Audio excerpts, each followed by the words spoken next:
Today on ERBcast, we got the man himself, the man, myth, and legend, Tommy Salommy, who is best known for epic rap battles of My Ass, one of the best written fan-made rap battle series, I'd say. Definitely one of the funniest. And not only that, he displays that talent in his own videos with fan films, skits, anything like that. We're getting him on to discuss, not just with him, but with his friend Amir as well, his right hand to his own work. So we'll get to pick their brain on their creative process. Oh yeah, I'm definitely eager to.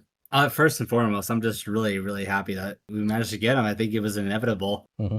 I mean, he's such a unique presence in his own little nicheness. You know, he kind of solidified himself within his own little talent that he's developed, and he does it extraordinarily well. And I don't see any other rap battles channel that does it as well as he does. Mm-hmm. So yeah, that's awesome. I'm happy. Yeah, can't wait to get him on. Yeah, lots of channels could definitely learn from Tommy, and we'll explain the whole thing with him.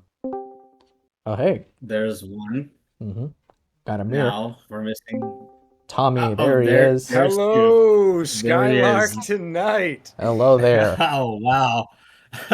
This is awesome. Welcome. I want you guys to know this is like Conan for me. This is like Jimmy Fallon and Conan all balled up into one. This is amazing. Oh, hey, it's an honor. Oh, my goodness. Heck yeah.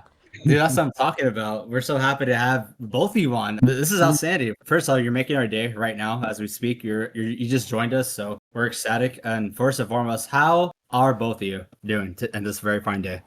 Amir's name comes first alphabetically, so he has to go first. Okay. Oh, okay. I'm very well. How are y'all? Oh, it's great. Yeah, really. Right. Can't really complain. Yeah, been a great day for me. No? Yeah, that's nice. I think you guys just made it better because you guys just joined. Mm-hmm. Tommy, how's your day going? Mine is good. Yeah, I mean, dude, I just had some freaking mac and cheese with some sriracha, so you know I'm having a good day already. Oh shit! And I think it's about to get even better.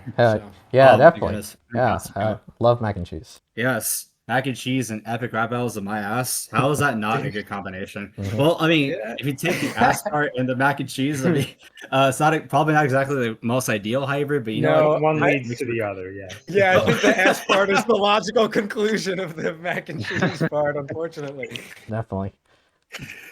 Awesome. All right. So now I always ask the icebreakers to every single one of our guests that we had on.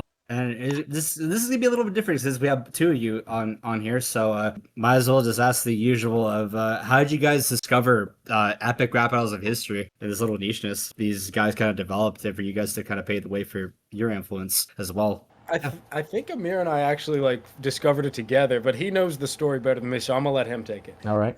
Alrighty. So our friend in middle school, his name's David. He I remember like at lunch, school lunch, he like pulled us together. He's like, yo, check this out. And he whips out like, I think it was like Nikola Tesla versus Thomas Edison. Mm-hmm. And, you know, it's the lunchroom, so like people are talking, so we can't really like hear it. But I remember him like playing it for us and he's like, And we're like, okay. We're like, who are these people? I didn't know who they were. I was in 5th grade. I was like, okay. But, you know, I was like, is this like a thing that like, your class is doing, you know, it's like educational, like what is this? But like, you know, he would show us a few after that, and I was like, oh, you know, this is kind of neat, I guess. But like, it didn't really like do much for me until like years later when we were like Tommy would like put me on to like he's like, yo, you gotta check out Artists versus TMNT, and I was like, all right. I was like, oh, this kind of rules. Wait, you just unlocked a memory for me because I was watching a Good Mythical Morning video where because obviously that's Rhett and Link, and they had Smosh on, and then in the comments somebody goes, "This is the same people as Artists versus TMNT," and I'm like, "What the hell is Artists versus TMNT?" So I looked it up and I was like, "Wait, why is this so good?" And in fact, it's so good that my brother Frank the Fresh, shout out Frank the Fresh, Henry VIII, you guys might know him as. He made me a playlist for my 22nd birthday, and he put Artist vs. TMT on there. And I'll tell you what, the bass on that gets the car bumping, dude. Boom, boom. Absolutely obliterates every car speakers when they're released. I'm in there with a girl. I'm like, don't worry, only the best for you, my love. Quite the player. Hey, listen for. Exactly. Hey, literally, player right there. See right there. You know, listen. if you're on Yeah, you that know deal she's page- good if she knows the lyrics. Oh yeah, definitely. She's a keeper. Exactly. Listen, get yourself a woman that can know ERB and many other fan made channels, even though it's kind of unlikely. But you know what though? Who's to say that's not exactly too impossible? But anyway, wow. Uh, but wow, yeah, that's actually quite astonishing. I mean, right in the God smacking into season 2, really, you guys were kind of introduced to those guys. That's pretty awesome. And then kind of around the closure of season 3, that's pretty awesome.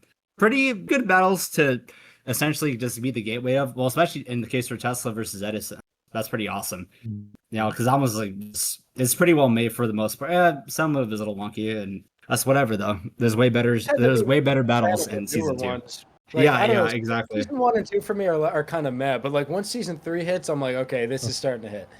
Oh yeah, and then season 4, that's where they really peak. Oh, yeah. That's right.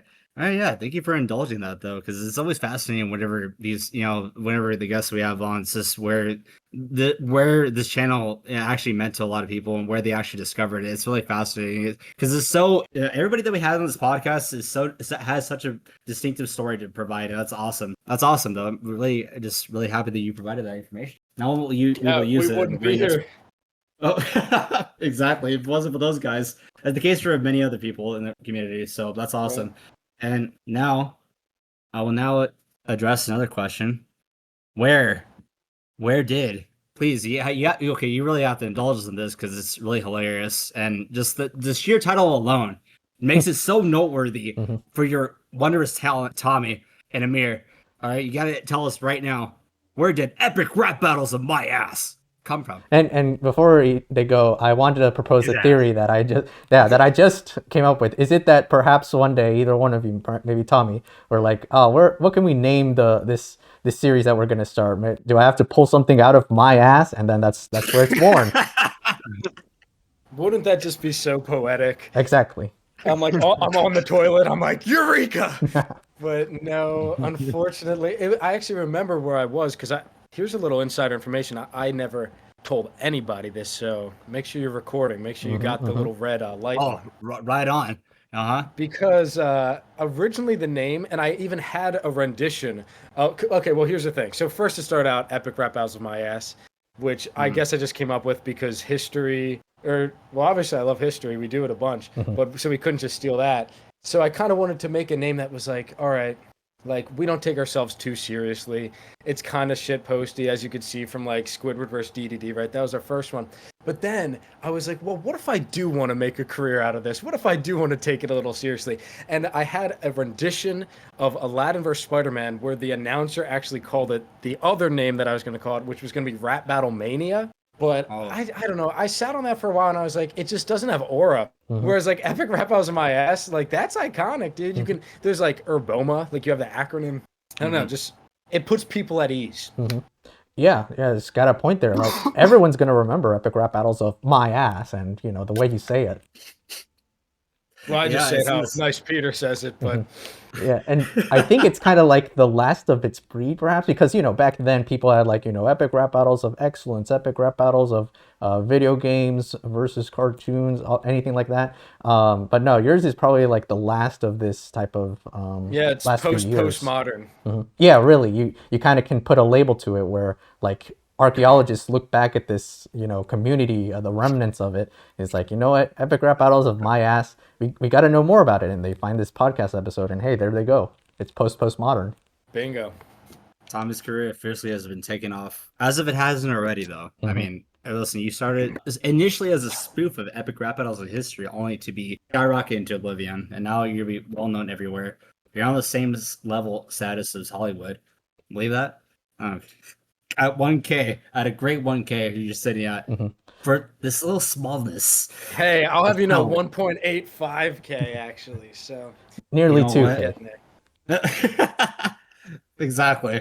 Listen, doesn't matter though, because what you're making is extreme heat. Not too seriously, but and I don't know what it is about your style is that's so. I don't know. It's. I mean, do you just sit there and just like, I feel like making good things, and you just spawned out something good?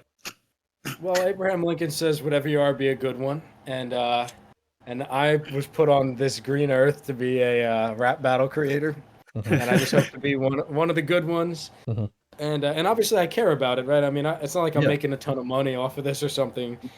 So the art might as well be paramount, right? Yeah, I mean, hey, listen, it's evident that there's a bunch of pure passion behind all your battles, and I will say you stick out amongst a lot of them. And not to degrade anybody else in the community. No, I'm not trying to do that by any means, because I do respect them all individually as much as I do anybody else. I don't know what it is, but your writing and the whatever resources that you have at your disposal is just so astounding. This is, well, you're looking at one of the resources in this very chat right here. Oh yeah, Amir. Amir and I really got to thank Amir so much. I mean, he just is such a personality. It's like always filming with him is like so much fun, and like I know I have another reliable actor. You know what I mean? So like that's just one huge help throughout the whole process. He's your Peter to your Lloyd. There you go. I feel like he's more the Lloyd because Peter does. Well, hear me out, because Peter kind of does like all the like behind the scenes stuff, but people still love Lloyd more because he's like the better personality. I've always felt like that was me and Amir. I'm like, I edit for you. I get the battles mixed. I write the lyrics, but why do you love Amir? And then I watch Amir perform. I'm like, I get it. Oh yeah, no, not to discount you, Tony, though. You're really great performers in just about anything that you've done. And Amir himself is in his notable roles where it's like, he does. Actually, I was surprised to know he was the voice of Waldo, but he also did, and it actually made sense because, that one moment where he does an Obama impression, and then I see he's also in the Obama sketch you had, the very minor one that I actually quite appreciate, even if it's just 11 seconds. And then, of course... what's funny about that? You're talking about Amir voicing Waldo? Yeah. So the part where he says Waldo Obama was actually me. Really? Oh, wow. As ironic as that is. I was just wondering for the longest time, was it how was that impression done? And I figured, it's Amir because he's Obama in the other video, but no, to know it's you, it's actually kind of funny. Kind of pulled the rug. That would make too much sense. As we know, nonfiction is much stranger than fiction because it doesn't have to make sense. Oh yeah, no, exactly. Quote for the ages. And he also did for obviously Phantom of the Opera. I think was his latest role between the last two. One of my favorites is the fact that you very creatively decided, instead of just a regular Patreon announcement, you decided to do Tommy Salami versus Well-Informed Consumer. Your creativity truly knows no bounds, because that is hilarious. Even though the fact that the battle isn't even trying to be like, just a standard one-note thing, it's actually like being seriously an actual rap battle. I'm like, man, this is well written. This is just a Patreon announcement, but it's like it does circles around ERB's Patreon song. Sorry to say. Oh, not a doubt. 100%. I agree to that sentiment. Thank you, guys. Thank you. Of course. That's a funny one because I feel like that's the one, like with Tommy's other friends. They see me, they're like, "Hey, well-informed consumer." I'm like, "That's the one that you guys really know anymore." Yeah. Also, Aladdin, you also were bring up a lot. Yeah, and Aladdin as well, which is of course one of the earlier ones. I think that being a lot of people, I'd say, in the community, they can occasionally do live action battles, or they do like the little footages of cartoons or PNGs and all that. But then I think when they do live action, I feel because of the fact that you have to bring the strengths to acting, writing, making it flow well. And also because like if you're just doing just like the standard images, I think you can do a lot faster flow, but then having live action trying to do the flow, from the mouth movement, I think that's where it shows like sort of the middle ground, where it actually feels more like ERB. And the fact that you managed to do it very early on with Spider-Man and Laden, and then of course, as you always had that great writing ability in you, but I think that really showed that, just from the start, you were kind of like a force to be reckoned with in this community. Oh, yeah, well, I mean, writing-wise, I kind of got to thank Matt Forio and his, like, Chisel This series. That actually kind of, like, I don't know if I'm alone in this, but, like, yeah, I almost see him as, like, the Socrates to my Plato, because I was writing Spider-Man vs. Aladdin for a while, and, like, watching that, it actually, like, I still use the term chiseling to this day when it comes to writing, because, like, I do go through my drafts, like, 5 times. It usually takes like a year before anything even gets off the ground. But But I think that's for the best in the long run. And as it goes for live action, yeah, it can be difficult. Sometimes, obviously, you need a space that's big enough. You need a green screen. But I mean, I had these things. So at that point, it's just like, do you have the will? That's what it's really about. Yeah, where there's a will, there's a way. Yes. And well, also, I should mention, we're theater kids, okay? Cards on the table. Yeah. You caught us. So it was evident. I think that helps too. Yeah, we knew a lot of people who could be actors in our videos, so that also helps. Yeah. Oh, it's perfection. Yeah, basically I have your cast and recurring actors in it that I also can tell, like, you have the passion. It's not like you're trying to be, most professional. It is still, in the end of the day, it's like to an amateur level, but you guys can do it to a way that it's really entertaining, even if you're not like, the most Shakespearean actor. Like, I know you can get to that goal. I definitely believe in you, Tommy, and your entire crew. Really, I think they all have the chops for it. But right now, as you stand, you are really great with how you do filming. It's like, clearly you know what you're doing to make it like really great for the viewer. You like get that sense of camaraderie between you. Yeah, I think part of that just comes down to like maybe the humor. I don't, Amir, you got any thoughts about that? About the humor? Well, about I hate humor.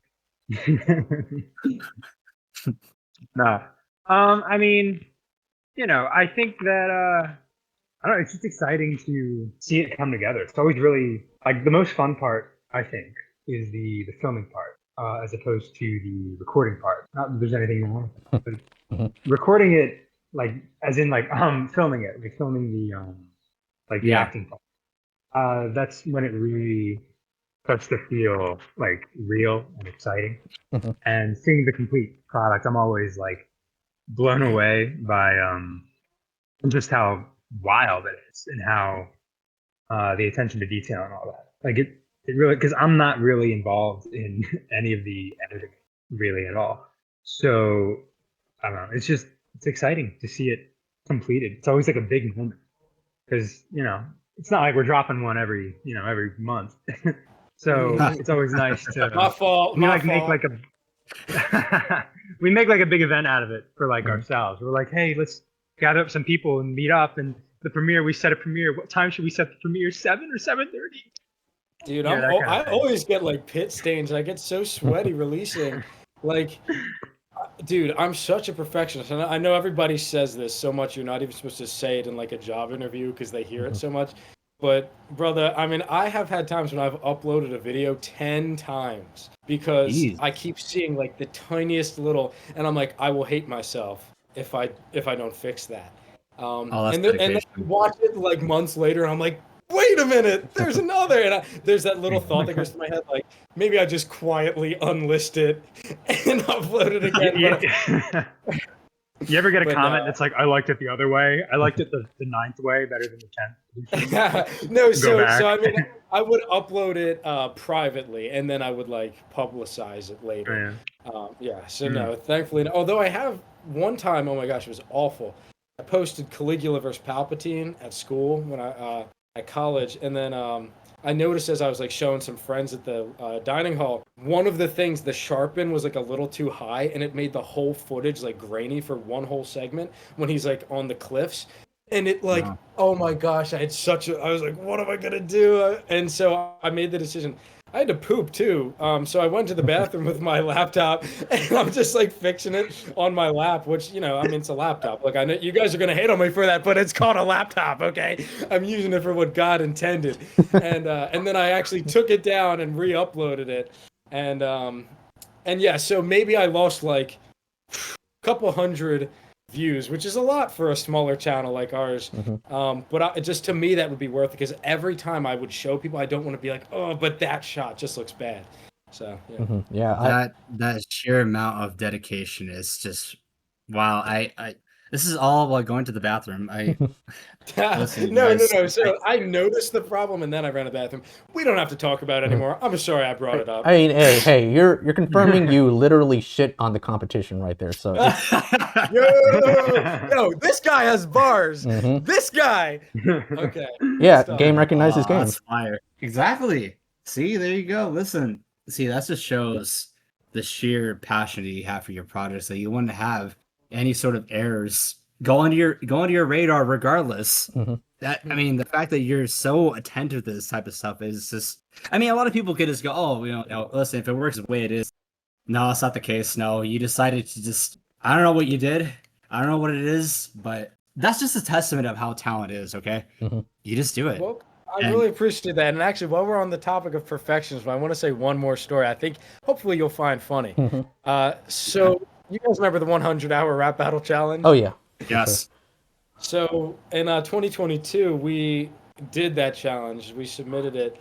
Our one was, William Afton versus Anakin Skywalker. And that day, actually, that was like the due date, was my birthday, August 16th.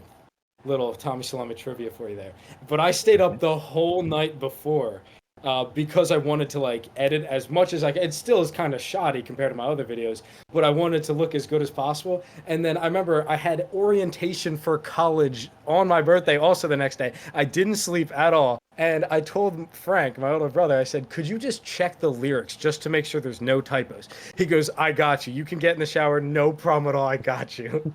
And I come back. I'm like, how were the lyrics? He's like, perfect. Send it. I'm like, thank you so much. So I did. And then I look, I love my brother so much. He does so much good for me. But there's one little part of me that will never forgive him because there's a part that says, Springtrap's verse. He goes, your prior life is a remnant, but let's not go down that rabbit hole. But for some reason, I accidentally typed in, let's not go down the rabbit hole. And like, it kind of works, but oh my gosh, the way that it bugged me so much. Yeah. And it's too late now to change it. Oh well, it's definitely the type of catch that any person could make the mistake, but no, it's really an artist's dilemma to have to check over any error, even the slightest of errors. It's definitely. I didn't have the benefit of time. That's why. Oh yeah, no, everything was coming at you that day. It's like the universe was just hounding on you. Literally, but ultimately placing whatever we placed, I don't even remember. It wasn't first, I'll tell you that. Was the best birthday present I could have gotten. Oh, it's great to hear, Listen, though. a rap battle for a present? I mean, I'm just saying. I mean, lots of dedication and hard work goes into that. Hey, listen, if a rap battle were to be dedicated to me, I'd be flattered on my birthday. That'd be the greatest gift ever. I wouldn't want anything else besides that. Just have rap battles. It already passed. I'll just say that. It is around the earlier months, I will say. Okay. Stay in touch with me. Stay in touch with me. We might dedicate one in your honor. Oh, hey. We'll talk. Okay. Okay. Oh my goodness, this is awesome. Okay, I'll keep in touch with Tommy Pepperoni. I mean Salami. All right, just for that, you're off the list. Yeah, that's his evil twin. You don't want to be messing with him. Yeah, don't bring him up. No. Oh no. What about Tommy Baloney though? He's cool. I actually like him. Okay. Oh, okay. Nice. That's good. I'm glad you provided that clarity. Oh, that does remind me, and I wanted to bring this up as well. That earlier talking about writing, what kind of motivates you to just have the sense of writing? What motivates you? Any particular influences? Definitely Matt Forio. Like I said, he's a big help. But I will say and this is no offense to him. Sometimes his writing style isn't exactly like the way that I would go for, but just his chisel this series was just so helpful for me to embrace like my own style. So that was definitely a big thing.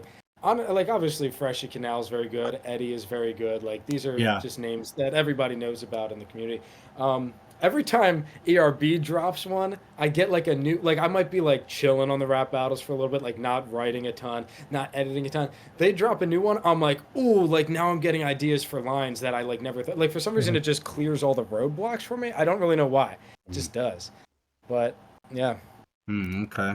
Yeah, because it's really intriguing to where people actually how they motivate themselves to want to write, and that's pretty awesome. That's what I also like about how each rap battle channel is very distinctive to one another. And in the case for you is hey, whatever whatever the community is kind of doing currently, you kind of just follow suit in your own style, of course. And you do it so extraordinarily well. So if anything, you really want to have it either way. I would say Tommy's very unique in the fact that he, as he mentioned before, there's a lot of historical figures that use, but not only that, used to their fullest. I do appreciate the fact that there's a lot of mythological elements and other historical figures. Caligula is used before, Henry VIII. A lot of them that you'd expect ERB to get to, but Tommy already has us covered. Actually, I think one thing that I point out quite often now is usually the best lines that are really great to hear in a rap battle are the ones where you only hear in that type of matchup. So like say a really good one for that you had for Magneto versus Magneton,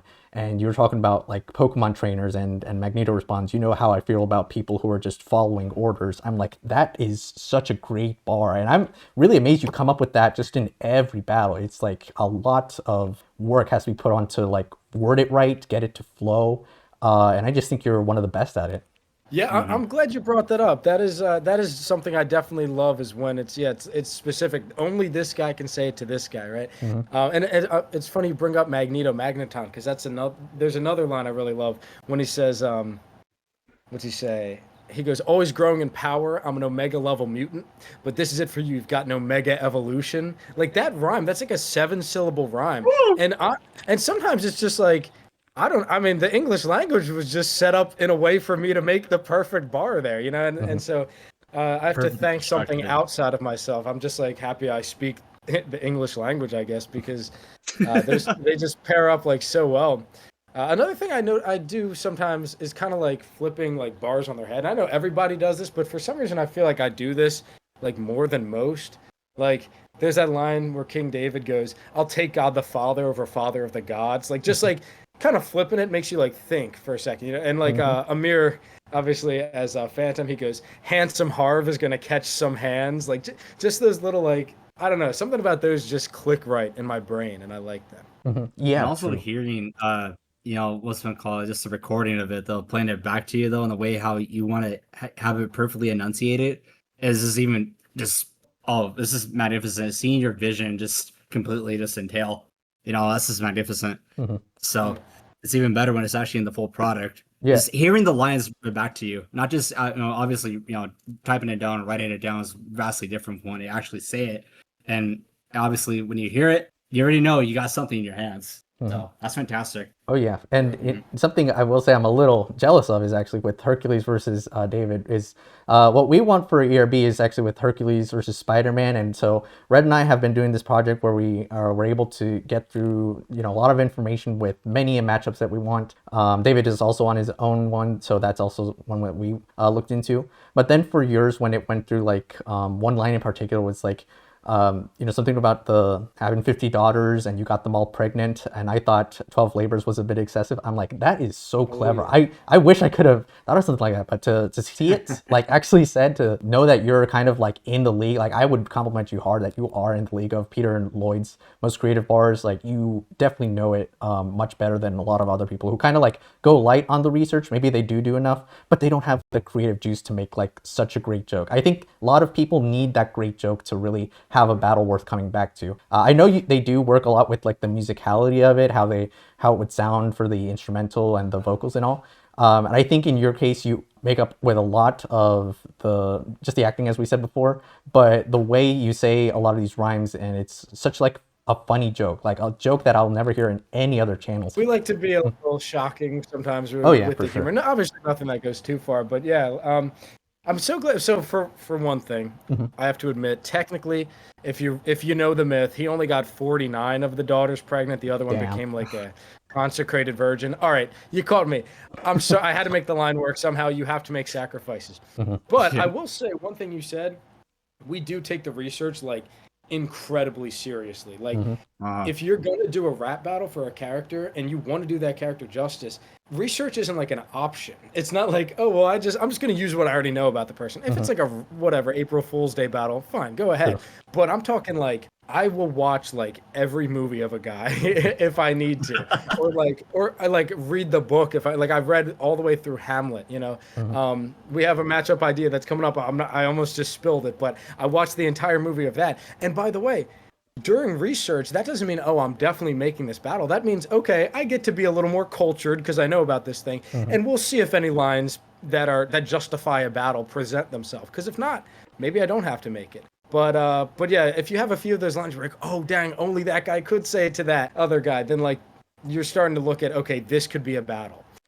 So yeah, that's a little bit of just advice, I guess, for people. Just make sure you don't skimp on the research, because it will give you so many more line ideas you never even thought of. Just write down little blurbs, put this character, and then just like one sentence blurbs, and then you can connect them to each other and make a line. That's been my strategy, and it's worked so far. Oh yeah, for sure. You hear that, folks? You hear that? Tommy just provided the greatest insight ever. Take initiative. Yeah, really, it's no excuse for no research. No excuse. Exactly. Yeah, and really, you deserve a ton more for that. Like you're reaching 2K now. You should be reaching 200K if you ask me. I mean, I am in my bank account. No, I'm not. He's balling. Ultimately, for greatness, there's a reason Epic Rap Battles My House has a Patreon. Yeah. Everyone who got to this point in the podcast really just get your money to this man. He definitely needs more of the budget, or just deserving to like go out and like buy his chocolate every day, whatever he needs to like fill up that brain of his. Yeah, please. I need my chocolate frogs and my Coca-Cola, or I can't stay up all night editing. I won't have the energy. Before you mentioned, like, you don't mind to get to an edgy type of humor, type of thing. Now you did actually do, in spite of many people, like I've seen it said before, you wouldn't have expected Osama versus Waldo to take off on any other channel. You just did it so well that to have it welcome to anyone, like they don't find it offensive. They actually find it very humorous. What I actually managed to see on your Patreon is the fact that you showed a sneak peek of Osama again, with like a caption of that you actually found like another great matchup with him to consider bringing him back, and you normally wouldn't do it, but I was really curious about that. Did I do that? Yeah. No, the thing is, some people I know are gonna accuse that of being like a cash grab or a click grab kind of thing. And trust me, I get it. I would be accusing me of the same thing. But once you see the matchup, you're gonna be like, oh, I get it. And I think people do like when characters return. There's just something to it. It's like you have that familiarity with them. Plus, it saves me money on a costume. Okay, good point. Yeah, 100%. And not only that, I was just about to bring up that matchup, that battle in particular. Actually, obviously, it kind of writes itself in concept-wise, obviously, but. Were you guys ever worried that, considering Osama as a figure, were you guys ever worried about the possible repercussions? I know, obviously Osama is like right then and there. Obviously, did you guys ever have any concerns behind the scenes when writing and having it come to fruition? The funny thing about that is, I remember like Tommy had like a set list of ideas for raps. He's like, all right, we're gonna do this guy. And he's like, and then I'm good. And I remember, like, I think the last one that he had was Osama. And he was like, all right, this might be it. This is kind of a gamble. We might not make it after this one. And there were some early comments, too, that were like, this is a wee bit odd. And I'm like, shut the hell up. Get out. We were like, it's been an honor serving you. But, yeah, I mean... what's so funny about that is my parents, I remember, were saying to me, like, you got to be careful. Al-Qaeda's going to get you. I was like, aren't they, like, disbanded? Not after this. Oh, we're getting the band back together. But, no, I was pretty confident. I was like, I don't think we went too far. Like, there were a few like Muslim jokes, but not in a way that I think is like hateful. Oh, yeah. It's like, you can't eat bacon. It's like, that's not like really a diss on his religion. It's just like a fact. And like, what's the other one? The 72 Virgins one. That's just hilarious. Like, I ain't trying to hear nothing about that. Yeah. I think obviously more the offensive part would be like, the fact that obviously Osama bin Laden was not a very good person.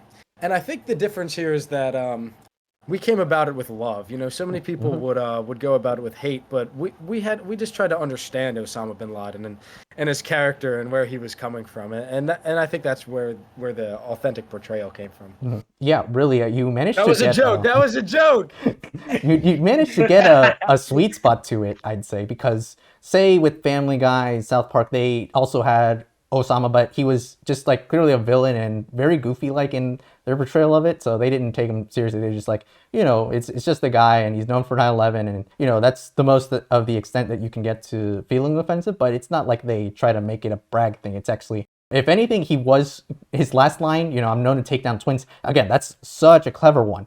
And I do get it. It's like a little bit of a tongue-in-cheek joke towards it, but it's not like a matter of like, you know, you feel that it's bad to say. It's more like, damn, he's like really being savage here, like at this moment. Exactly. Yeah. The way would be more like the character thinks that's cool, but you watching are like, bro.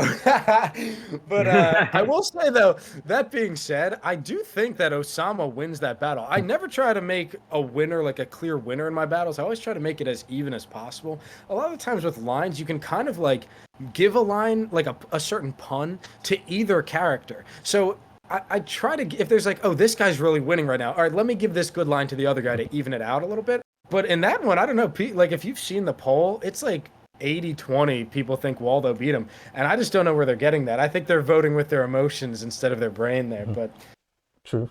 I think you can make the case in either one.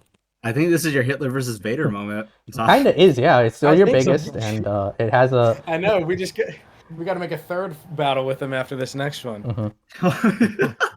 Yeah, the Osama Gauntlet. Making the mascot of the channel. Yeah, just put it, instead of a picture of me, I want you to put just Osama bin Laden. And I'm not talking about Issa as Osama. I mean, just put like the real Wikipedia picture of Osama bin Laden. Listen, people, any that are maybe affiliated with that, you know, please do not murder Tommy and or Amir. Please do not come after them. If you do, just at least provide some money to him, some compensation before you do it. But I'm just kidding. Please don't do it. Family. No. Yeah. I would say.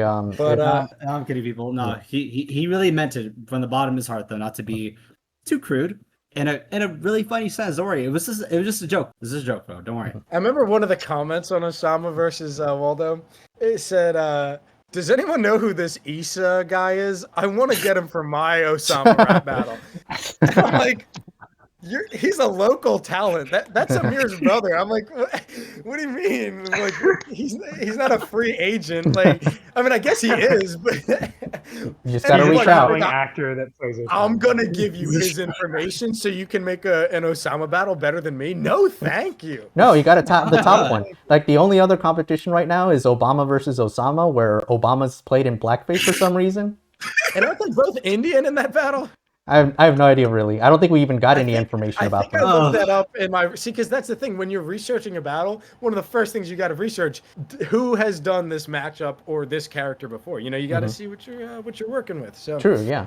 Yeah, I'm very familiar with Obama versus Osama. One of the infamous such a classy, tasteful battle, I must say. Oh, yeah. Do not research, yeah. Jeez. Absolutely. And I will say, listen, I think the thing that sets what's I'm gonna call it Osama versus Waldo apart from many of your battles is the absolutely hysterical body acting of both characters. Just especially in the case of Osama, it's just portraying him in such a just absurd way possible, such a far cry from how he is, you know, just in general as a figure. I mean, you kind of have that hint of dark, morbid comedy. His lines are a perfect reflection of that, but the body acting is so hilarious. Like, look, I don't blame the guy in the comments for trying to get his hands on Issa, but he's ours. No, he's very talented, and that's why I'm always happy to have him back. He played Palpatine as well, and I think again he channels like Issa. I don't know if you guys know this. Issa is like a villain in real life. So, I mean, I'm not picking Issa to play like Charlie Brown or something like that. Like Issa is like Starscream. Yeah, exactly. He's playing characters like Starscream or obviously Palpatine, Osama, like Voldemort. Like that's the kind of guy you get him for. Like he's not the kind of guy who wants to play a hero. You know what I'm saying? You want so he has that play villains. Yeah, he has that dark aura. Yeah, the good demeanor. That's on awesome. That. No, I'm kind of kidding. Like I mean, he's not a villain, but he is when you play him in Mario Party. I'll say that. Oh, okay, yeah. He does villainous things, yeah. Are you sure? Lives with him, so. Listen, yeah, listen, I think you might need to. Villainous. Well, listen, I don't think anybody wants to, crank that up at least 100. I don't think the world's ready for that yet. So let's watch out. So, all right, you know what? We established that Waldo versus Osama is your perfect magnum opus in the best way possible for the wrong or right reasons. I mean, It's ironically, tough when to I do. made it, that was the one that I kind of felt like I was putting the least work into. I was like, this one will be like a good filler episode. And of course, ain't that just the way? Those are the ones that always blow up. But we're going to have another Osama battle coming soon. It's true. It's true. And I think this one's even better, so keep an eye out. I would have made a joke about that blowing up thing. I was gonna say, oh no, better Oh watch my out. gosh, I didn't realize. Dude, I'm telling you, you guys have an ear and an eye for this kind of thing. Like, I see why you're in the rap game. Oh, for sure. Yeah, we know our stuff. Absolutely. We're so happy to have you on. Goodness gracious, we love you guys. For sure. And if Drake anything, did that.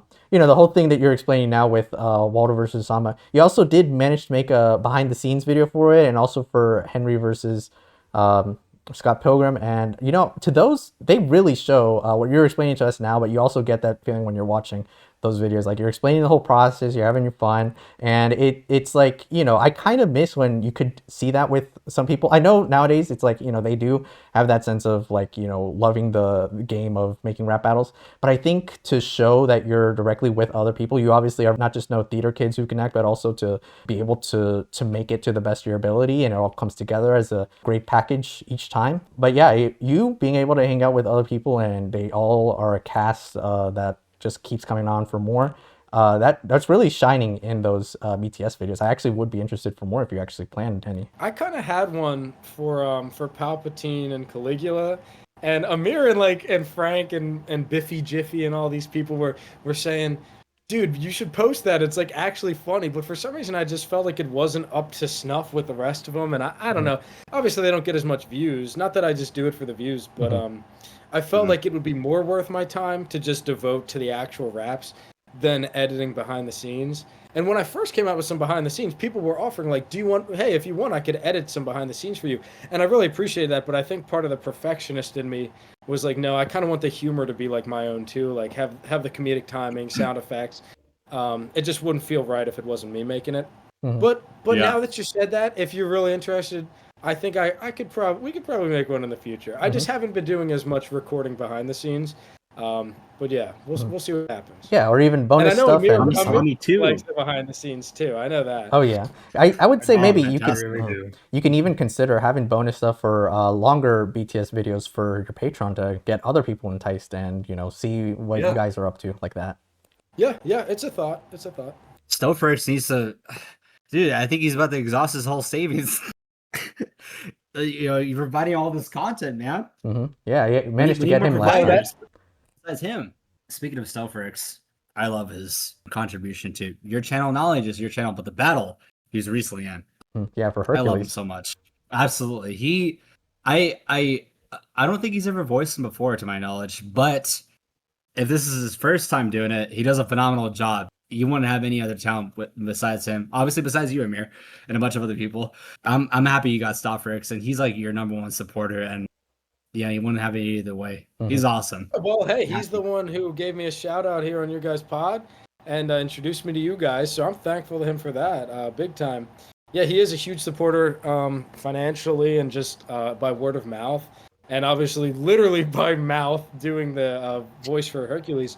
Yeah, he's just a great dude. I kind of felt bad because for Hercules, just again, this is going to be a common theme, keeps popping up. But I asked him to re-record like 2 or 3 times for that. Just because there were certain lines I wanted like just right, you know what I mean? And he was like, dude, I'm Swedish. He was like, he's like, I'm foreign, dude. I can't. And I'm like, no, I swear. I'm like, that's fine. I'm like, no, it's not that. Like, you sound great. I'm like, I just have like a very particular vision.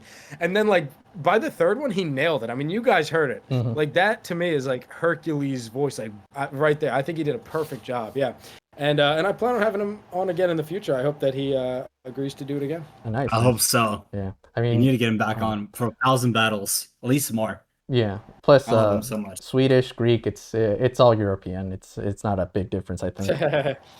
Exactly. No, I think that's about as big of a difference in Europe as you could probably get. But no, if he sounds the part, then he gets the part. You know what I mean? Yeah, definitely. Like Amir played Cusco. He's not what is Cusco? Is he Aztec? He's Incan actually from Peru. Oh, Incan, that's right. Mm-hmm. So, Amir's not Incan, he's Moroccan. But hey, they both end in can. Yeah. So he can It do counts. that Right part. there. It's viable. Yeah. Now, Yeah. I wanted to mention, speaking of matchups, we did kind of really touch upon this, but how do you usually go about picking out your matchups? What are the creative process behind those? What is the epic rap battles of my ass process? Wait, creative that's process of matchup. That's an awesome question. I'm actually glad you asked that. But first, Amir, I want you to tell them about our first matchup. Second technically. Oh, So yeah, we wanted to do Spider-Man because we have like 5 Spider-Man costumes, and we're like, all right, who are we gonna go up to? Every white teenager has like 5. Yeah, frick white. Every teenager has like 5 Spider-Man costumes. If you are a male and you don't own a Spider-Man costume, get on that. But I'm sorry, continue, Amir. But yeah, we had like a bunch of Spider-Man costumes, and we were like, all right, we want to do Spider-Man, but like, who could he go up against? And we were like, all right, Amir, who do you look like? Who can you pass as? And then we were kind of like, we kind of like worked backwards from there. We were like, well, they're, sort of a rags to riches kind of deal. They both, they're Great both power, great responsibility. that kind of thing. And we were like, you know what? Let's just do it. Let's just do it. Why not? We have it. It's not hard to, do the Aladdin look. It helps that Amir has washboard abs. Like he's not shy about exposing his midriff. But that's how we thought of that one. And we did have to like reverse justify it. One of the comments was like, unorthodox means of flying, carpet and webs, and I'm like, correct. I mean, because anything can be correct. Yeah, it's whatever. The world is what we make it. The first one I remember, I said, I think to Biffy Jiffy, who's my little brother, I said, who do you think, like, I was like, I kind of want to make an epic rap battle parody. I was like, who do you think would be good? Like, I kind of want to do, like, Squidward, but I'm like, who would he go against? And I was kind of thinking King DDD, and then I think he, like, said it, but I think he only said it because he had recently ordered a puppet of King DDD, so maybe it was in both of our heads. But I was like, you know what, they're blue, they're grouches, let's just do it.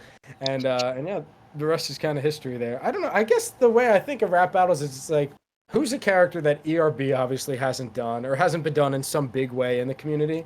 And we just, like, every guy kind of has, like, that thing, like that X factor that justifies a rap battle. Yes. Obviously with Scott Pilgrim and Henry VIII, like, the writing is on the wall there. I was like, how has someone not thought of this? And I've seen Reddit posts where people, like, thought of that. And, like, obviously I didn't steal it from the Reddit post. I'm saying, like, after I made the battle, I was like, did anybody else consider this? And I went back and I saw it and I was like, oh, look at that. And then people would, like, reply, oh, Tommy Salommy did one. It's pretty good. And I'm like, pretty good? No. And I'm like, oh, okay. And we even have, like, a genius lyrics of Tommy Salommy. And I did not make it. So I was like, whoever's out there doing that, thank you. So that's pretty cool.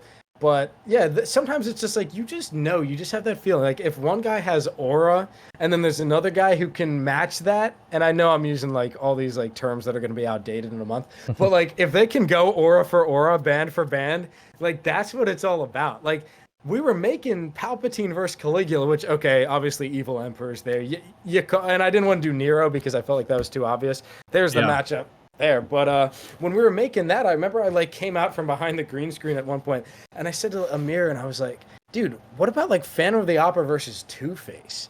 And so that just goes to show you. Go ahead. Not like I feel like they always start as like a joke, kind of. We're like, what if we did like Two-Face, Phantom of the Opera? And then it's like we start thinking about it. We, like, take it seriously, and then it's like, wait a minute. Yeah, it's like, no, wait, what if we did Two-Face versus Phantom of the Opera? And then I was like, all right, I gotta lock in. So I watched Batman Forever and The Dark Knight and Phantom of the Opera. So, and I was listening to the soundtrack a bunch. But I mean, hey, that was filmed in 2022, so that goes to show you just how long that one's been in the works. But yeah. And you're and also got to give one shout out. Waldo versus Osama, that was not me. I have to admit that. That was my my one beat producer. He doesn't do it for me anymore. We're not on bad terms at all. Still love the guy. He just got busy. It happens. Bass guitared awesome guy, Canadian guy, a fellow brother in Christ, and he would make custom beats for me. And he did Palpatine versus Caligula. He did Waldo versus Osama. And yeah, he like requested that. He's like, wouldn't that be kind of funny? Because they both are like on the run or like hiding. And I was like, you know what? That would be kind of funny. So yeah, shout out to him for that. Legendary. He took the shot. Actually, we can pin Love. if it goes wrong. Because I know it was his. Oh my goodness. Yeah. You know what? I couldn't have asked for any other better explanations. You two are just absolutely wonderful today. Yeah, and I was Thank also Dude, gonna. thank you so much. you. Appreciate that. I wanted to mention with the Two-Face. I'm looking through my I'm sorry, I'm looking through my raps right now. I got C3PO Optimus Prime. It's just kind of like, okay, they're robots in space, but like one's kind of wimpy, one is like Chad. So yeah, let's match them up. Afton versus Anakin, dude, I could literally like talk to you for a year about how many things but like think about it. It's like they're dudes who eventually get trapped in like a metal suit or whatever. Like they're confined to their suit. The way that they're defeated, I mean, obviously it's Anakin in the one case and Springtrap in the other case, but it's like their old friend burns them alive. Their son like undoes their evil legacy. Like there's just so many things there that justify that battle. I love that so much. Magneto Magneton, kind of a joke. I just added an N to the end. I thought that was kind of funny. Oedipus versus Hamlet, two tragic figures, one from antiquity, one that's a little more not modern but like classic, you know. So yeah, that's kind of where I'm. And King David versus Hercules, I'm gonna be honest, that was a vibes matchup. Yeah, I get that. Yeah, I've seen those here Hercules every now and compared then. to other legendary kings as well. No, I wanted to say across the board, especially recent battles, your costumes are really just outstanding. I don't know if you just try to order them and make them as best as you can, or if there's like a certain process to get them done with your makeup and hair and all. Because when I saw Two-Face, I was actually kind of blown away with how you dedicated yourself to it. Yeah, well, thank you. Yeah, the costumes are another thing I really do not like to skimp on. A lot of the time you can just look up cosplay and see like what have other people done that has worked. But for Two-Face, there really was not a lot of that. But thankfully we knew McKenna, who was just a very talented makeup artist who lives near us. And yeah, she was able to get that done lickety split. And, you know, was I washing blue out of my ears and neck for like the next week? Yes. Was it worth it? Yes. Would I do it again? My goodness. I probably wouldn't do it again. To be honest, somebody commented, someone was like, please make a part 2. I'm like, what more could they possibly say? Oh yeah, that's what I say often. Or the other half of your face too. Yeah, people asking for sequels so quickly. I'm like, man, was it not substantial enough? I would think they exhausted. I try to exhaust every possible line idea, that I can.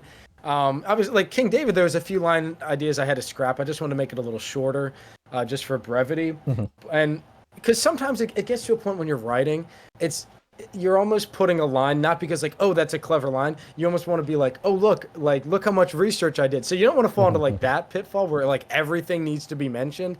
There's a happy medium for sure. Oh yeah, definitely. But speaking of costumes, Hercules, I think Hercules was like a fun one because getting that lion was not easy. And I know the Cincinnati Zoo is not very happy about it either. No, on the real, it was a plush. They do sell lion hoods like that, but they all kind of look like corny and like kind of cheap. So I just ordered like a lion plush, and it scared my dog a little bit. He thought it was like another dog.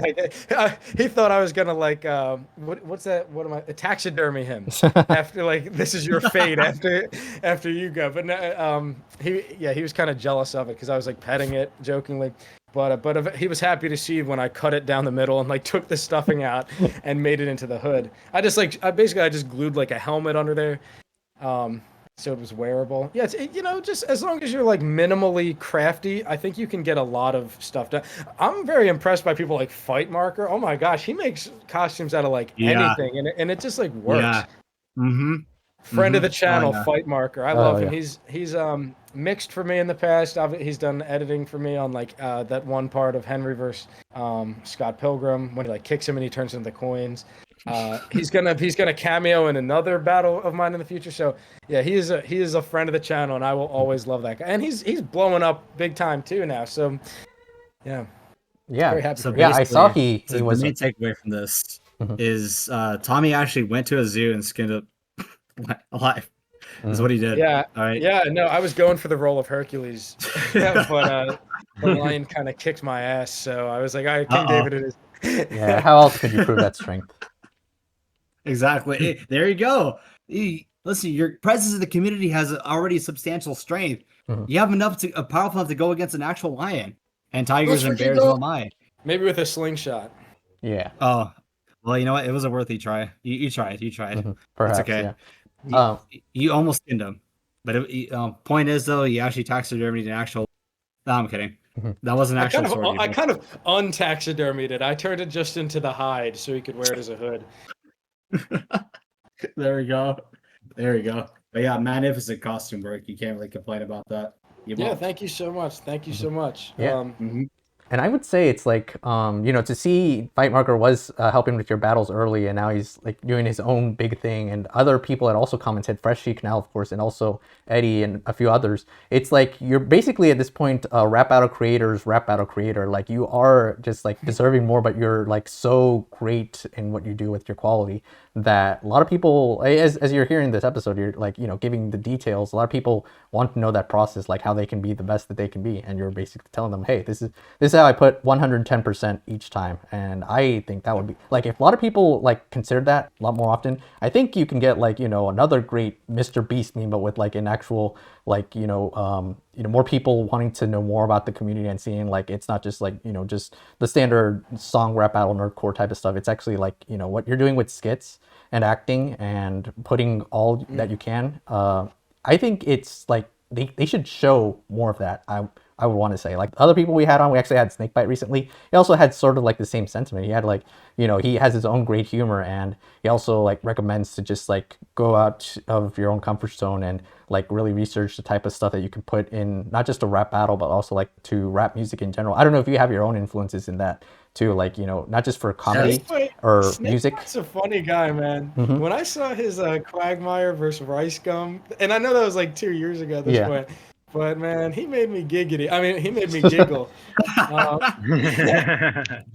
Yeah, he's a funny guy. I think I even showed that to Amir because I just thought it was, and Amir doesn't even know who Rice Gum is, but I think he got a laugh. Oh yeah, for sure. Yeah, so I don't want to read too much into like people commenting. I tend to be kind of, not to be like, oh, I'm like Mr. Sigma. I don't really comment a lot on like battles and stuff because I want it to really like, if I say like, dude, this was awesome, I want someone to be like, oh my gosh, wow, he actually thought so. Like, he only says this if he really means it. And like I have a few times, like with PowerPoint rap battles or like people like that. And so I know this is like it's a very supportive community, and I'm sure that these people comment on a lot of videos, so I don't want to think too much of like, whoa, like Freshie comment on my video, that means I made it big. But at the same time, it kind of does feel like, whoa, Freshie can now comment on my video, I made it big. So it's flattering. Yeah, especially when like these guys were coming to Spider-Man vs. Laden, which was like our first live action one. People were like, who are you? Like, why'd you make such a good battle on basically, your first live action one? And I was like, man, this is awesome that like everybody like they're given a chance to like us, us newcomers. So we didn't have like a hard going at the beginning. It just kind of was like, boom, just like accepted immediately. But I'm glad you brought up the skits and stuff like that, because obviously sometimes we get like, we'll post something like Darth Donut we've been doing recently, and someone will comment something like, hey, this isn't a rap battle. I'm like, my name isn't Tommy Salami Rap Battles. It's not, it's not like Eddy, like it's not like Tommy's FRB or Rap Battle channel. Like it's Tommy Salami. Like it's kind of like a variety show. That's the way I always conceptualized it. And I know for the past year our upload schedule has been Darth Donut Rap Battle. But Amir and I, we got our roots in skits, watching Niga Higa and guys like that. And so we plan to make a big return to skits kind of soon. Like we've been generating a lot of skit ideas. And I hope that doesn't make people unsubscribe, because we're still going to be doing the rap battles too. Just, we can have a little bit of content in between, Yeah, definitely. I'd say it's like, yourself. Yeah, like variety channels, you said, like you're really the real deal. You're trying to be as genuine as you can with your own like thoughts and actions on videos, uploads, anything like that. Like you're really exposing a lot that to me is like fresh breath there, because not a lot of people are willing to like go as deep as you are with like your knowledge and your own process behind everything. As you also mentioned, you are also doing your own sketches, and also you had fan films on. Your first one was actually a Spider-Man fan film, so I'm actually wondering, like, you even had an Indiana Jones one afterwards. I don't know if like you actually were basically considering if Indiana Jones was gonna also get his own rap battle for your series. That's an interesting question. Well, are you talking because like we have the costume you're saying? Yeah, kind of like that. But you also understood Indiana Jones well, I'd say. Like, I watched it and I'm like, yeah, this is... I guess it's also that the music really helps to, like, heighten the action. I showed it to a friend of mine who's also a really big film fanatic. He also said, like, that the way you made it, it's kind of like the films he'd like to make, you know, way back then when he was younger, and that it's accurate to a type of Indiana Jones film. Like, the introductory bit, you're just kicking ass to some goons and then try to find a, like, clever way to, like, set up a kill with a log. And then it just like gets to a henchman. Dude, I'm so glad you're bringing up this. You're a good interviewer, and I'm glad you're not just bringing up the raps, because I love the raps, but like stuff like this, I love to really talk about the fan films and the skits and stuff like that just as much. Yeah, I mean, obviously to prepare, I watched all the Indiana Jones. I was later to that party than a lot of people. I know Amir was like a big fan from his youth, but I had to catch up a little bit more. But yeah, we just were like, well, what are the facets of Indiana Jones? It starts out kind of boring. He's being a professor or whatever. There needs to be like an ethnically ambiguous villain, and Amir was like, "Ooh, that's me." And then we just need to find some place that like no one's heard of before in like South America or whatever. So we picked Pucallpa, Peru. Amir, I mean, you were there. Amir, you were there for the whole thing. What do you think about all this? Man, that was such a fun one to make. I mean, like all the ones that we made during summer, they're always fun. You know, having the freedom to go outside and just like not worry about, you know, dying from hypothermia, that kind of thing. Like that one in particular, like, and we had the swords. I had like real swords for some reason. I don't know why I have them, but I do. And I was like, "Yo, we should do a sword fight. They've never done a sword fight in an Indiana Jones movie before. Wouldn't that be sick?" And he was like, "Oh yeah." And then we like, you know, we were like, we need a big guy too, you know, because he always fights a big guy. So it just like that one came together so nicely. I think we filmed that over the course of was it like a week?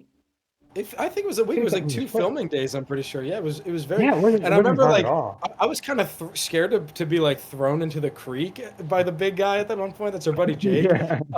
But I remember like in bed, like one night I was thinking about the script and I just like was tossing and turning, and I was like, you know what would really elevate it is if I got thrown into the water. But I was scared that my boots would fill with water and make me like drown. But thankfully that did not happen. Oh no, that acting for it was great to see. Like, you know, not a lot of people like stick their necks out to do. Like, it's a minor stunt, but it is something that adds to film. A lot of people, when they make films, they should really like consider to do something just out of their comfort zone as usual. Yeah, well, I mean, a little bit of Tommy personal life lore. I mean, I was a film student for 1 semester, and then I realized like it wasn't really for me. I felt that it was actually taken away from like the skits and the videos I wanted to make, like in the rap battles, you know, with Amir and everything, more than it was giving me like the skills that I wanted. So I was like, screw this, I'm out of here. So I just went. I got a communications degree instead.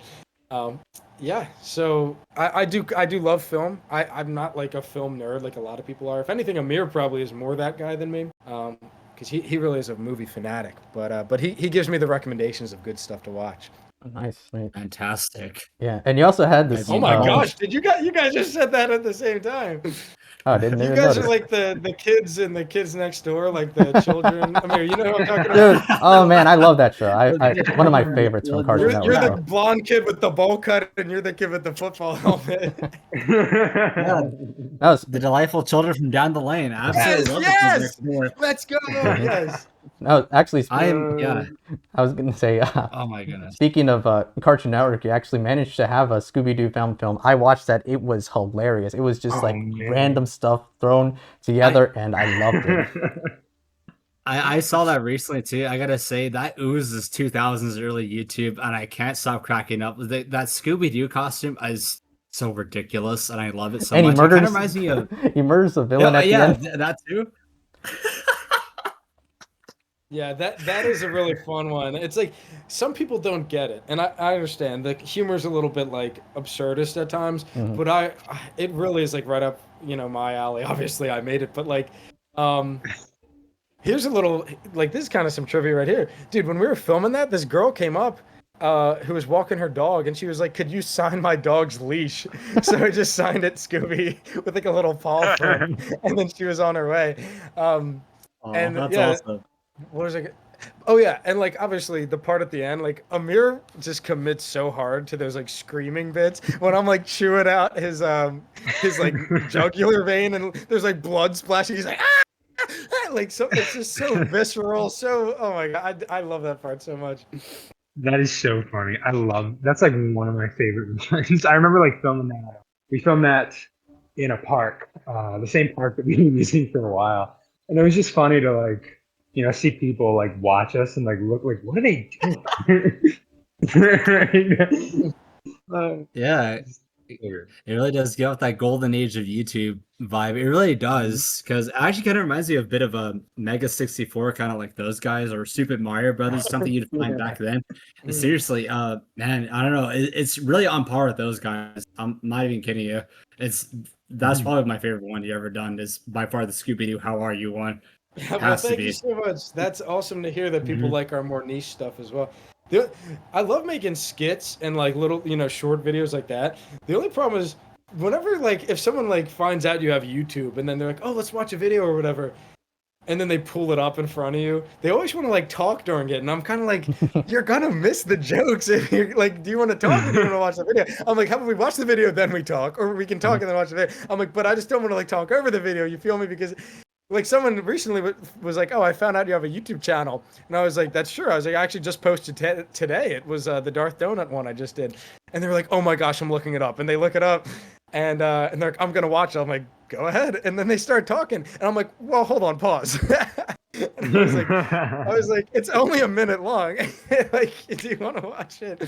I'm like, "I'm just scared you're gonna miss the joke, So yeah, maybe I'm a little pretentious, but I don't know. I just like my work to be appreciated, is all. Yeah, definitely. That's a pet peeve for me too. Reactors in a nutshell, by far. Not naming names, but you know who you guys are. But I'm calling you guys out officially. The ERBcast is officially calling you out. Wait, who are you calling out? I think I missed when you guys said that. Reactors. No, nobody in particular. I'm just joking. Okay, because I was like on my door. I'm a little nervous. No, that's okay. Don't worry. You guys are not in the hot spot. Don't worry. I'll take the blame. Don't worry. I got you guys. Appreciate it. No problem. Nice. I'll take a bullet for you guys. Don't worry. Reactors, don't worry. Don't have me. All right. Don't have them either. Speaking of reactors, I have like Amir, you know about Scru Face Jean, right? Or Jean, I think it's Jean. Oh, yes. I want him to react to us so bad, dude. I need a Don DeMarco in my life. Oh, hell yeah. Can make that happen. I want to hear like, "Oh, Thespius at $50 and you got him all pregnant. I thought 12 labors was a bit excessive." I want him to pause it, go wide-eyed, take off his round glasses, go, "Don DeMarco, bang, bang." It's like that. I need that, bro. I need that in my life. And then he kicks the pillow out the door. Oh yeah, that's right. Like he uppercuts the pillar. Back fist and boom. That's what I'm talking about. Screw. Listen, Screw is one of the few minor exceptions, at least as far as. Oh no, he brings the energy.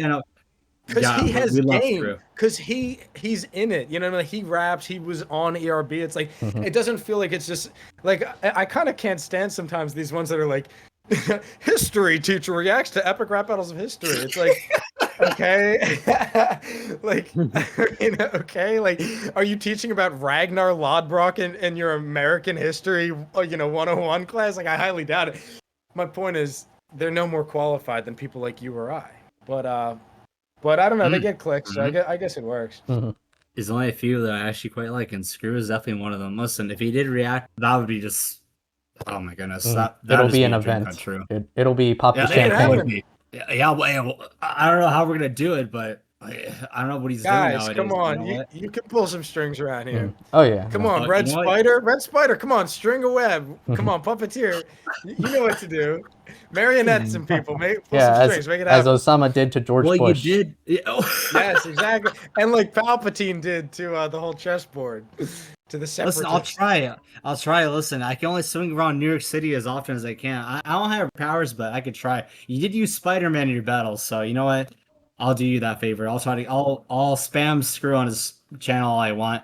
react to Tommy Salommy epic rap battles. Dude, Listen, we have that in common, bro. Wait, real quick. Change my avatar just for like this second to like the me as Spider-Man, and then it'll look like Into the Spider-Verse or like No Way Home or something like that. Like, whoa, look, you're just like me. You're just like me. Oh, Whoa, my goodness, are that's those so webs genius. coming out of you? Wait, Oh, you didn't make your web pause. shooter? Wait, does it come out of anywhere else? I'm sorry. They Oh my always goodness, say no, that this is kind of perfect. stuff. I just find it so corny. Wow. But What you all just right, gave can- us like the perfect idea. Oh my goodness. Oh, thank you, Tommy. Wow, you're such a genius. No, you gave us an idea for that we're gonna do in this podcast episode. You'll see. You'll see when it comes out. Thank you so much. Oh boy, We're I gonna- can't wait to watch this with all my friends and family. Oh, sweet. Yeah, showcase all of your subscribers too while you're at it. You know, we're gonna give you all of our subscribers too while we're at it. Dude, thank you. Oh. Yes. Oh my goodness. Together we will reach 2K. Hell yeah. Yeah. There we Call go. me NBA the way that we're reaching 2K. Yo, Oh, bars. is that a bar? Of course it was. Jeez. That was fire. That wasn't heat. I don't know what it was. Oh, Listen, heat. it was Look, heat. look at that. Oh, listen, if that So wasn't much heat, heat. Might as well be in Miami. Oh my goodness, bro. Listen, all these lines are mainly should be subjugated for a lot of characters that you should be using. It's a good thing that you always have revisions of lyrics and drafts. Hundreds of drafts, I bet. But you know what? That's Yeah. part of being a perfectionist. I do probably have like 5 in different stages of writing right now. Oh, that's awesome. Well, speaking of Miami and heat, I no longer have water in my flask because of how many bars have been spitting candy Dang. bars. Bro, And Reese's Mars. Pieces? Reese's Pieces. I'm not sure if you're really the dominant species, but actually, no. What am I saying? You are the dominant Bro. species, the superior breed of species of rap battle creators. Thank you, man. Appreciate that. Many would be fallen grace. But you know what? This is awesome. I have tears coming out of my eyes. Oh, wait a minute. That just reminds me. I can't forget about him. I'm surprised that Josiah has never came across your guys' channel. Huh. Who's Josiah? Josiah, Is that Josiah Games TV. Yeah. He's like probably the most recognizable, at least for as far as fan made reactors go. He's mostly just will indulge with that. He is such a phenomenal presence. We'll have to have it on Sunday as well, but I think he would absolutely enjoy your battles For if sure. he saw one of them. He Yeah. would absolutely adore every single bit of your work. Yeah, he's Not even basically kidding like you. the Oh, community Screw. okay. So. Yeah, I've seen that guy.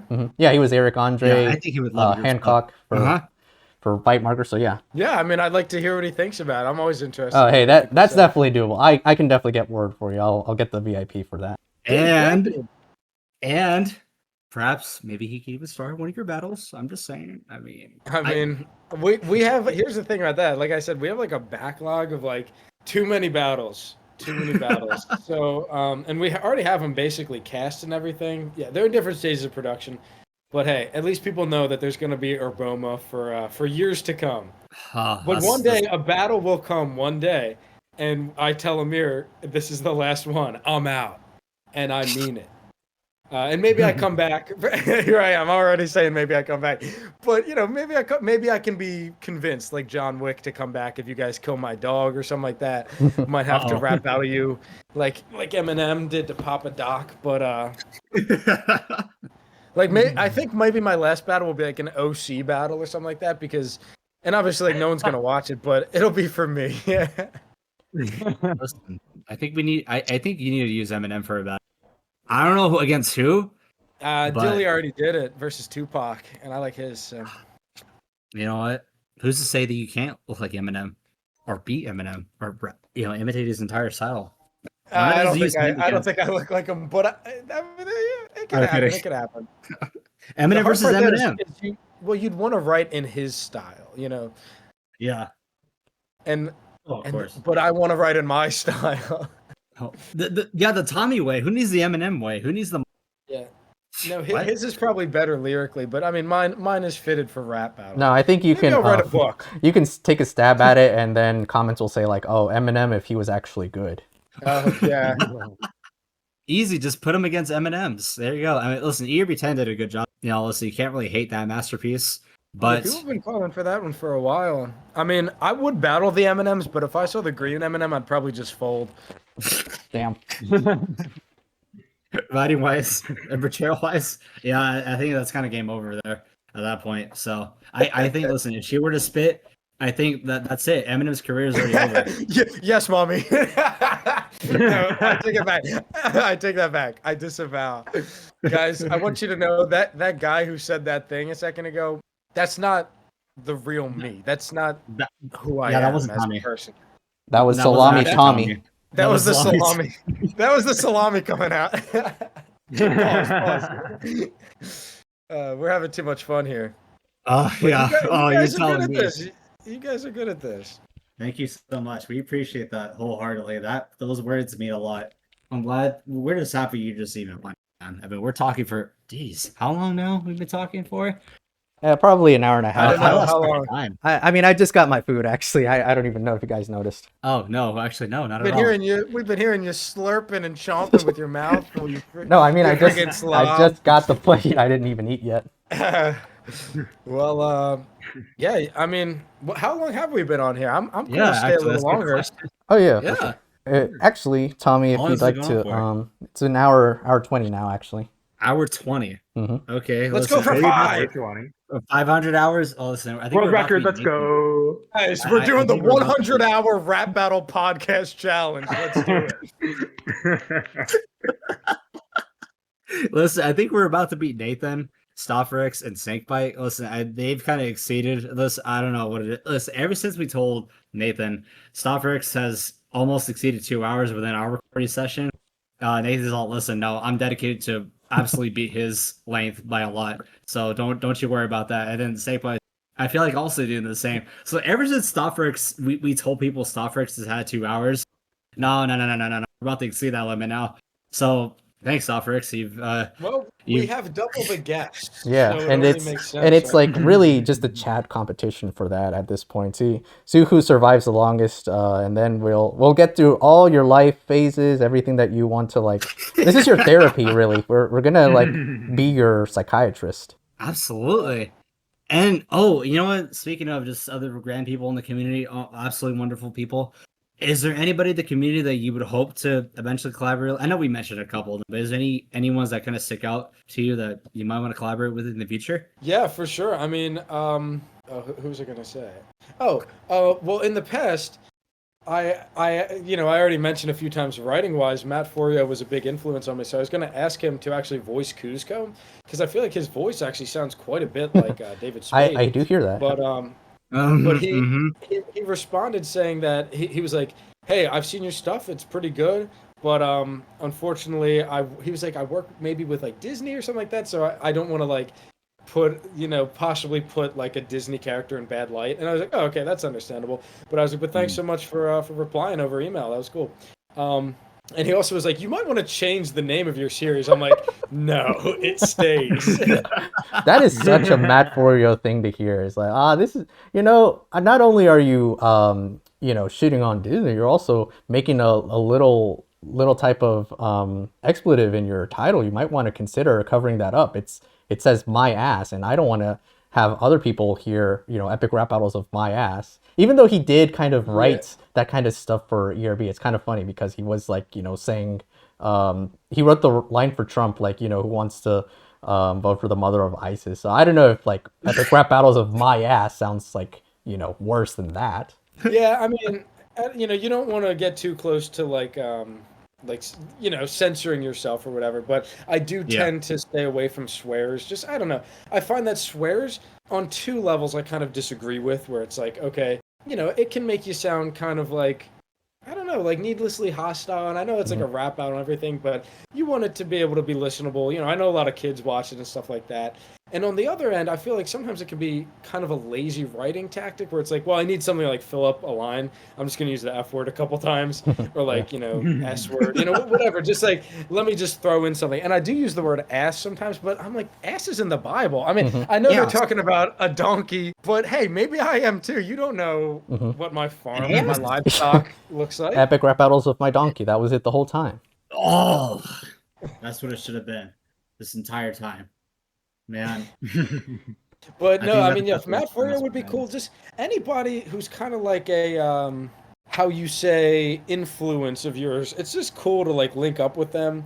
I'm a big UFC fan. I really like MMA, and it's always interesting to me when like when fighters end up, they're like on the come up, and then they end up fighting a guy who's kind of like a legend, but he's like kind of like falling, and they end up fighting each other, and they're like, dang, I used to watch this guy like fight, and now I get to like share the octagon with him. You know, like there's something to that. But obviously we're not fighting each other.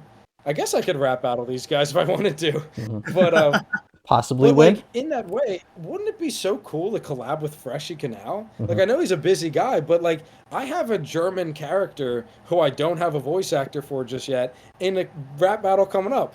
Wouldn't it be cool if I reached out to Freshy Canal? Who knows? I might do it. I think Dustin would be more than happy if he just asked it. I think he could make some time. There's no way he's always looking for the German representation. Yeah, just tell my him goodness. it's his homeland's duty, whatever to get him on board. He has to do it. Homelander. Amir, what about you? Amir is kind of what you might call a casual. He does like rap battles, but he just doesn't watch as many like of the smaller channels as I do. But Amir, do you have any guys you would want to collab with? He's gonna say Nice Peter and Epic Lloyd.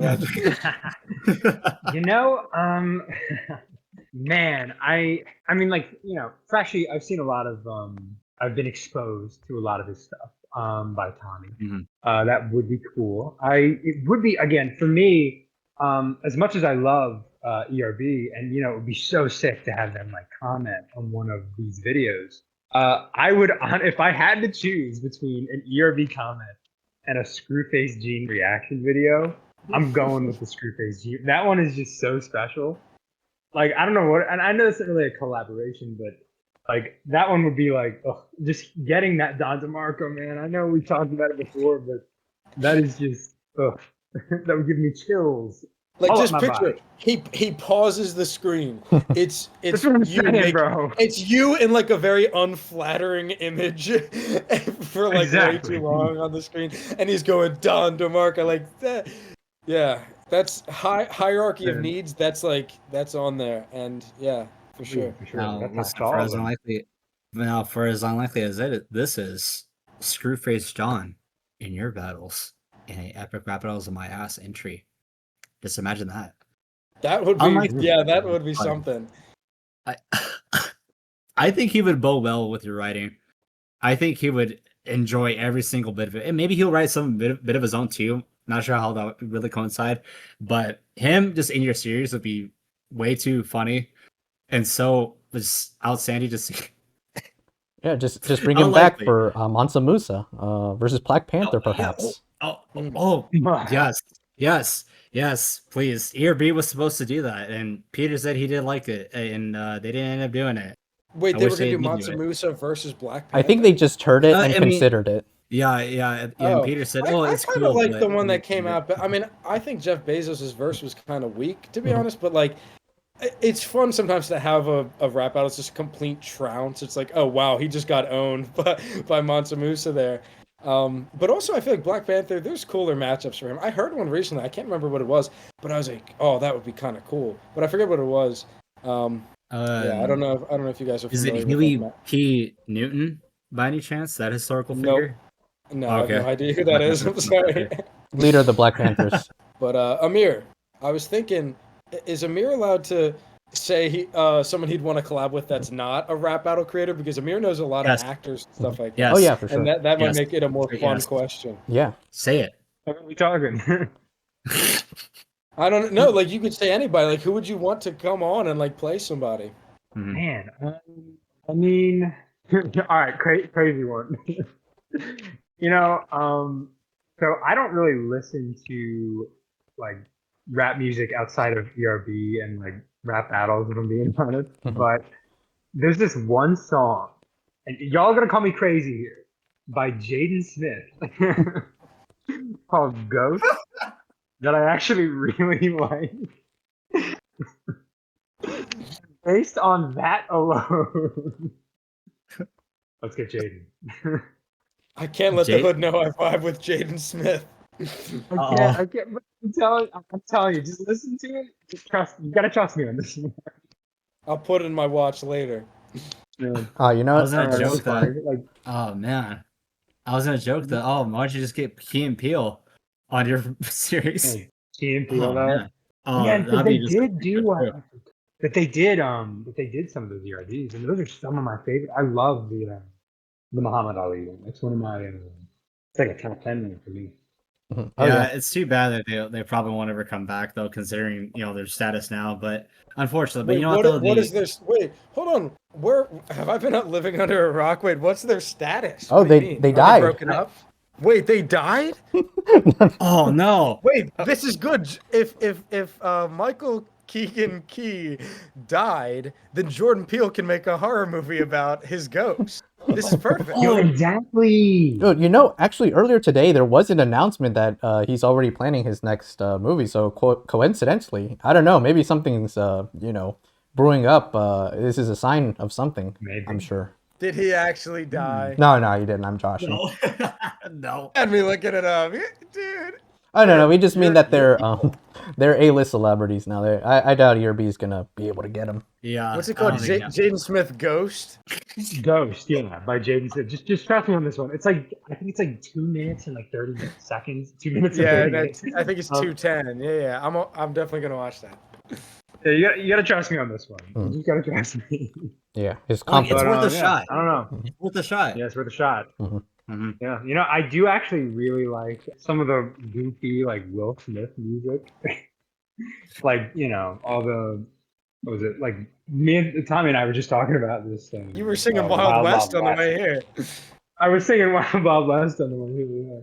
Yeah. I love that song. I really do. Oh yeah, it's a banger. And if anything, because of the fact that it's from a Stevie Wonder song, like that to me is also one of my favorite musicians. Who's Stevie Yeah, Wonder? Stevie Wonder is awesome. I'm kidding, man. I'm kidding. I was about to say. Wow. How do you not know that wonderful blind man? Hey, not even a real ERB fan there. Wow. That's like when people go, "Oh, I know Olimar from Smash Bros." Exactly. Yeah, I thought Wonder Woman was just going up against an OC, Yeah, and they got Wonder. T-Pain for that for some reason. Like an original character is played by T-Pain. I'm like, mean? okay, That was you do you, T-Pain, all right. Yeah, what do you mean? That was just the character he plays in his music videos. What? Stevie Wonder? Huh? I don't know who that is. No, I'm kidding. But there's only 2 wonderful blind musicians. Well, one of them is Ray Charles. Who? No, I'm kidding. Have you guys actually ever considered using musicians in your series? I know they're pretty difficult as they are, just in general, and maybe they're better off for other people to do. Present to you, King David. Okay, good. Besides King David. That is a good answer, though. I did quite like, Ian had also mentioned this. He's a big Leonard Cohen fan. To see that you would reference Hallelujah, and the he's him joke was actually to me had me pretty. I had a big laughter with that one. That one was really good. Don't make me cry. Thank you, man. I appreciate that. I really appreciate that. Yeah, I mean, I wouldn't say I'm a big Leonard Cohen fan, but I mean, if a song's a banger, it's a banger. Oh yeah, for sure. And like King David, he's like the first thing mentioned in that song. It kind of surprised me. I think there either a comment or somebody said to me in real life was like, what was that first line? I didn't really get that first part. And I was like, bro, it's literally the song Hallelujah. What are you talking about? And they're like, what does that have to do with David? I'm like, they didn't my name. And they're like, oh, I thought that was a different David. Oh my goodness. some guy named David. Okay, yeah. I mean, it is a common name. True. Yeah, but True. it came That's from true. David, That's right? factual. So Yeah, I might name my son David now, but I kind of like it. I think King David's cool. He's just an awesome character. But yeah, musician-wise, we've thought about doing Nicki Minaj. Obviously, we've done. That's not a joke, by the way. Obviously, we've done King David. We've done Phantom of the Opera. These are kind of close. But I don't know. To me, I'm really not one of those guys who listens to music like that. And Amir, I don't want to answer for Amir, but he's kind of not either. We just listen to what we like. If we hear something on the radio or someone plays it for us, it's like, yeah, that's a banger. But I cannot imagine how Nicki Minaj would be portrayed, if at all. I don't even want to know how she's even going to be written, let alone have the voice. Well, so I sort of wrote it. It's a hypothetical. It's written. But yeah, obviously finding an actress is not easy. But also I think the battles is probably never going to happen. But if it does, that might be the one that I post and I go, all right, guys, this is it. Goodbye. This is my final rap battle. Oh my god, you're getting everyone really, really anxious to know what it's like. That's if you're keeping it in the vault, it's gonna be like, you know, basically a myth to people. Like, well, join the Patreon. Maybe I'll post it there. Great incentive. Listen, now speaking of matchups, again for the 100th time, is there any scrapped ideas you originally had conceived, but you just thought, nah, this is just not doing it for me, man? I'm so glad you asked that. There was one matchup that I thought was like, oh my, like it felt so right, and I was like, yes, I love this so much, and I'm about to tell you what it is in a second. And it was me, like myself, and it just felt like a perfect match. It was me and a woman who actually loves me, but unfortunately, I couldn't find someone to be cast in the other role, so it fell through. Dude, that was a dark week. Damn. Sad time. No, wait, what was the question actually? Oh no, it was scrapped ideas that you originally had conceived, but you just thought, no, this is just not really cutting it. Or the matchup was supposed to happen, but you end up opting out the other opponent for something else, for a different idea. Amir, do you remember of any of these? I'm gonna look in my. I have like a note here. We did talk about one, like really. It was like some Russian dude versus Doctor Doom or something like that. Oh yes, I'm so glad you brought that up. I can't believe we were gonna do Peter the Great versus Doctor Doom. I even got like a costume for Peter the Great, and I got some of the stuff for Doctor Doom.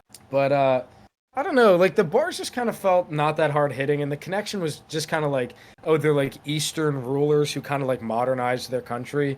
And I don't know, it just didn't feel like it was hard hitting enough. Hey, maybe we revisit it when Robert Downey Jr. plays Doctor Doom. Probably not.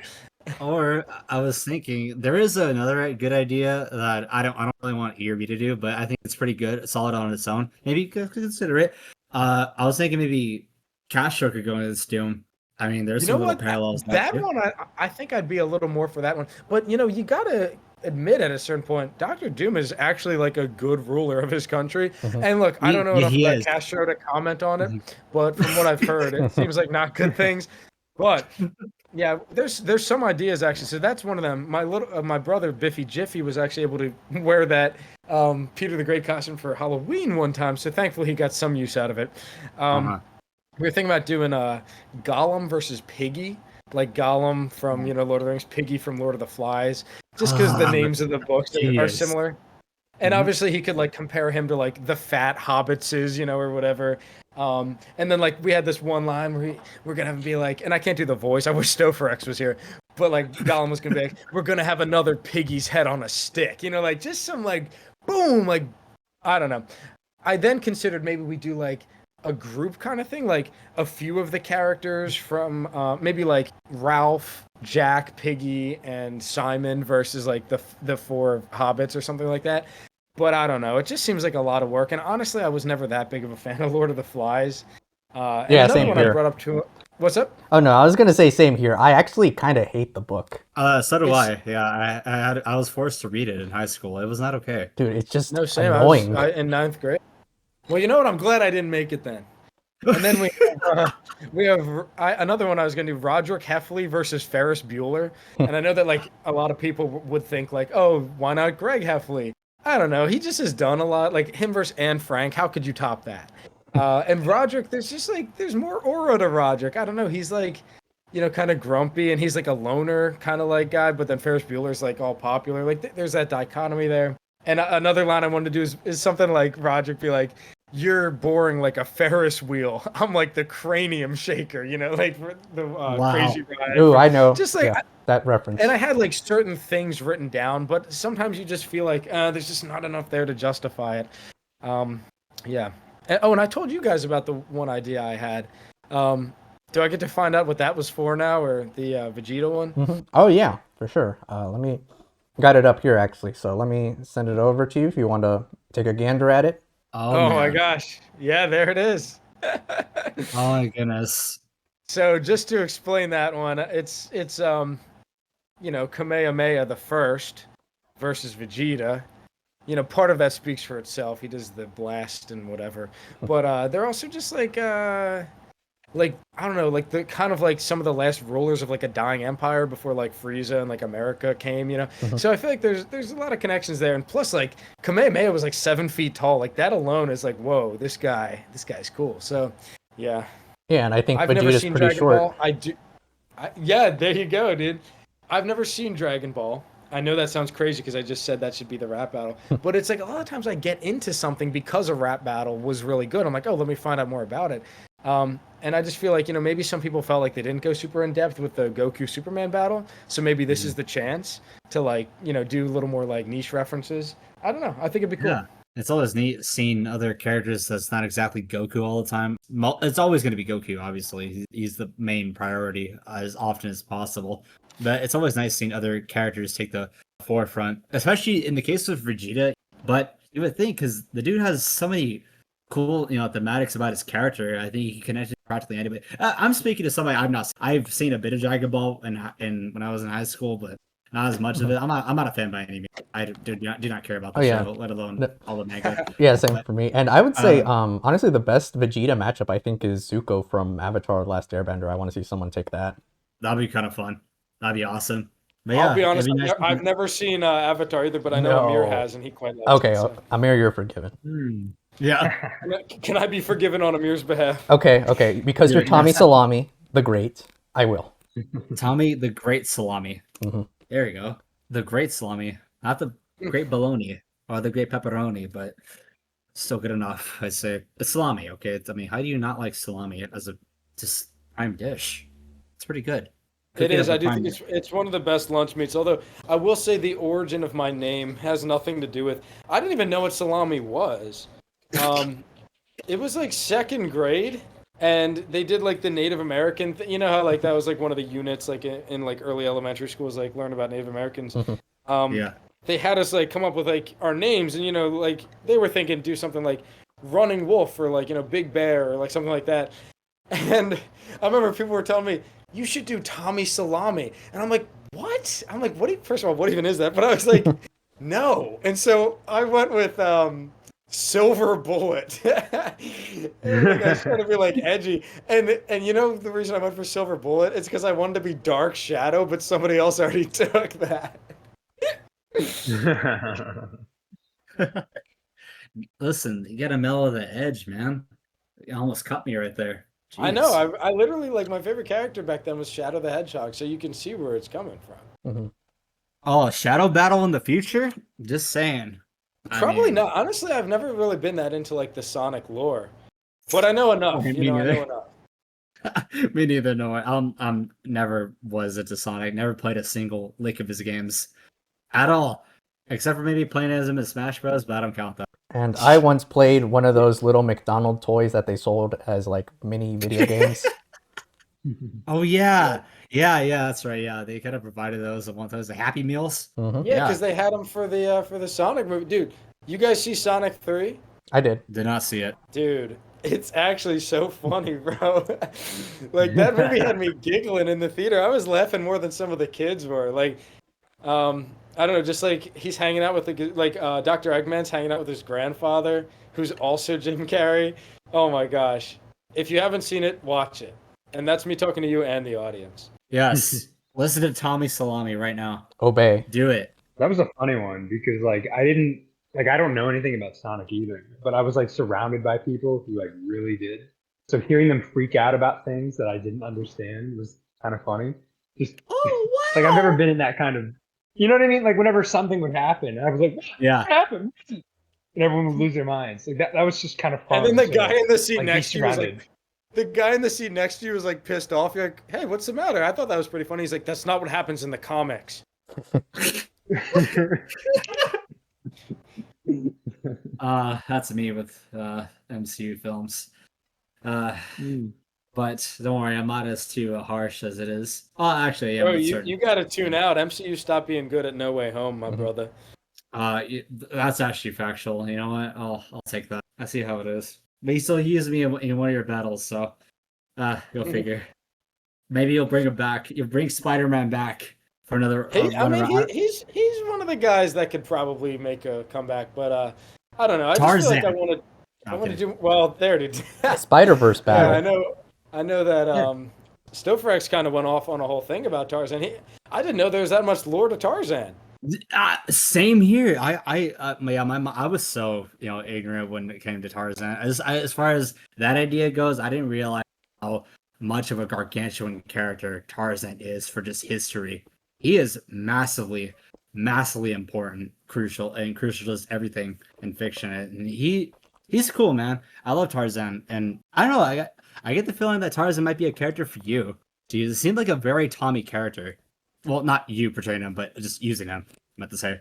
I'm not sure if you. Yeah, my hair's not long enough or straight enough for that, but. All right, Amir, you got to get into a loincloth, all right? Oh yeah, for sure. I have. You guys can't see him. He's actually wearing a loincloth right now. Okay, I mean, I wanted to dress my best for the podcast. Oh yeah, of course. Yeah, dude, from Stofferex. He'll provide all the information. He'll be like, listen, this is exactly how Tarzan is to be portrayed. I want him to be as accurate as possible. Then you guys will abide, and then he'll make a banger battle. There you go. But yeah, Tarzan is such a wonderful character. My knowledge was only towards the Disney film that they had, and that was it. That's all I knew him from. And I didn't realize that's kind of a lot of characters, right? Like Hercules, for example. I feel like that's a lot of people, but a lot of them are just kind of wrong. It's just kind of like not that it's wrong. It's an adaptation, but people just take it as like, oh, that's the one. That's how it went. People got mad. People got mad. I called him Hercules instead of Heracles. I know Heracles. You did definitely more put a correct, little but, Easter egg I saw in the battle for Hercules. It's funny. I put 2 Easter eggs, and I was like, surely they can't miss it, because I have obviously at the beginning it fades from Heracles into Hercules, but then later on he says, "You spent your life under Hera's cleats," and I'm like, what did they think I meant when I said Hera's cleats? Like, Hera's not like a soccer player, she doesn't wear cleats. Like, clearly I was going for a rhyme there, like a wordplay, but maybe it wasn't clear enough.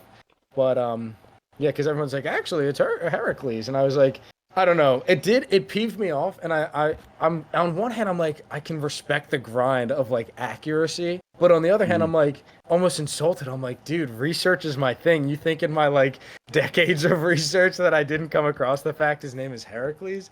Come on, brother. Come on. Yeah, address those haters. Precisely. Exactly. Hey, that's how it goes around in these parts. Don't come around here. All right. Actually, we'll come around here. We need your views, but I'll also go to channel. Do come around. Just don't leave those kinds of comments. Yeah, exactly. In fact, I'm going to make a statement right now. If anybody wants to comment on my channel, please do. I always appreciate it. I read every single one. I heart most of them. But if you're going to say something nasty, vanish. Sorry. No, you know what? Honestly, no, they can still do it, because I think it just gets held by like the system, so I can like review it later and see if I want like the masses to see it. So you can say something nasty, dude. Actually, can I read one to you that happened recently? Oh yeah, of course. Do it. Amir, in the meantime, can you tell him a joke while I pull this up? A joke. Okay. So why was the school crossing guard arrested? Bonner, do you know? Don't think I heard Child trafficking. Oh wow. Quite a dark one. Wow, that was a good one. Yeah, that was actually pretty good. That wasn't a laffy taffy dad joke, as Scru once said, but you know what? That was But hey, it's more like actually, Laffy Taffy if they had balls. there we go. Nice. All right, check it out, fellas. I pulled up this comment. You're gonna love this. Ready? Mm-hmm. This is from someone named Maria Dominguez. And I don't want to. And this isn't to roast her. I mean, you can't even see what she looks like, because it's like it has been held by the system. It's not even public. But here's what she said. This is on Phantom versus Two-Face. Why I want to smack someone. I want to smack the person who created this rap battle. First of all, Eric actually have good roast. If you don't want to know, just look at Susan Kay's book. And really, this guy who is battling the Phantom of the Opera, really looking at his Fox story, the guy's pathetic. Also, Eric, I love you, But really, why are you back commenting? You're like assaulting such commentary. I know you can do better than this. I think I know the reason why Eric is in this video. It's because apparently the guy prefers Two-Face. Not really creative name, not Eric, right, sir? I also pointed out why he didn't use a lot of Love Never Dies roasting, because everyone hates Love Never Dies. I love Love Never Dies, but still, raise eyebrow? I don't know if that was a bot or what, but that's the comment I received. I'm like, what are you trying to say? What I deciphered from that, I think it's probably an older woman who is a big fan. You might call her part of the fandom, or that's what they call it, the fandom, but like with a PH, as in Phantom fandom. Fans. And she was mad that she thought I was giving all the good lines to Two-Face, which, like I've told you before, really is not my intention at all, but maybe it came across that way. I know maybe he did win that one. It was just by luck. He did a coin toss. That's what happened. Okay, he chose. Yo, that's a good. It was 50-50. But yeah, she wants to smack me apparently. So that's my goodness, man. Have you been smacked yet? Have you? No, I haven't. No. So she's still out there, bro. You gotta watch out. Yeah, she's coming out. I know. That's a good point. Well, to be fair, she said whoever wrote this battle. So. Oh, she doesn't know. Maybe she thinks we have a ghostwriter or something like that. A phantom writer. But I fear that I'll be the ghostwriter if she ever catches me.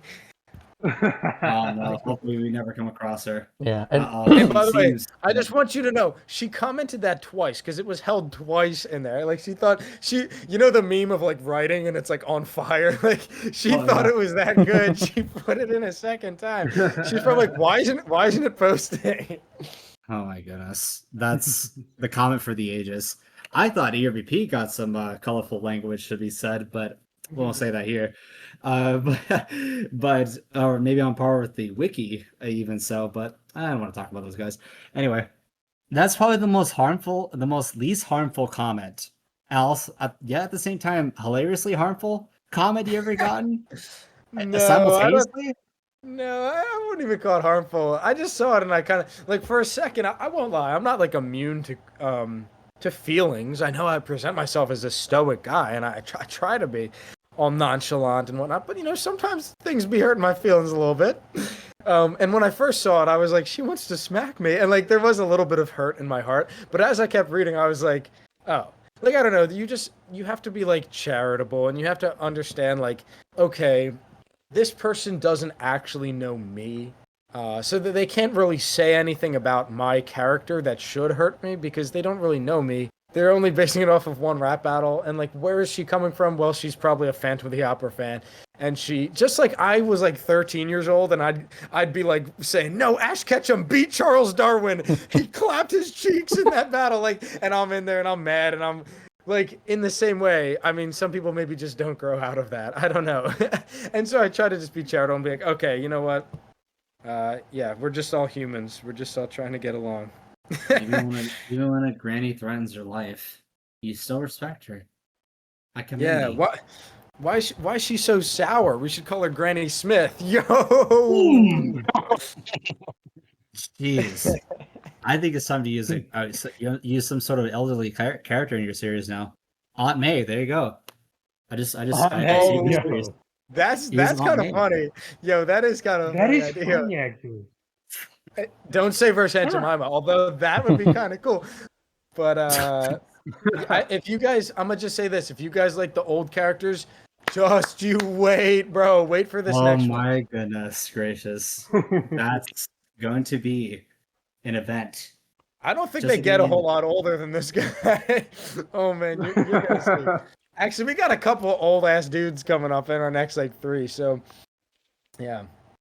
Speaking of old, well, lots of everything is old.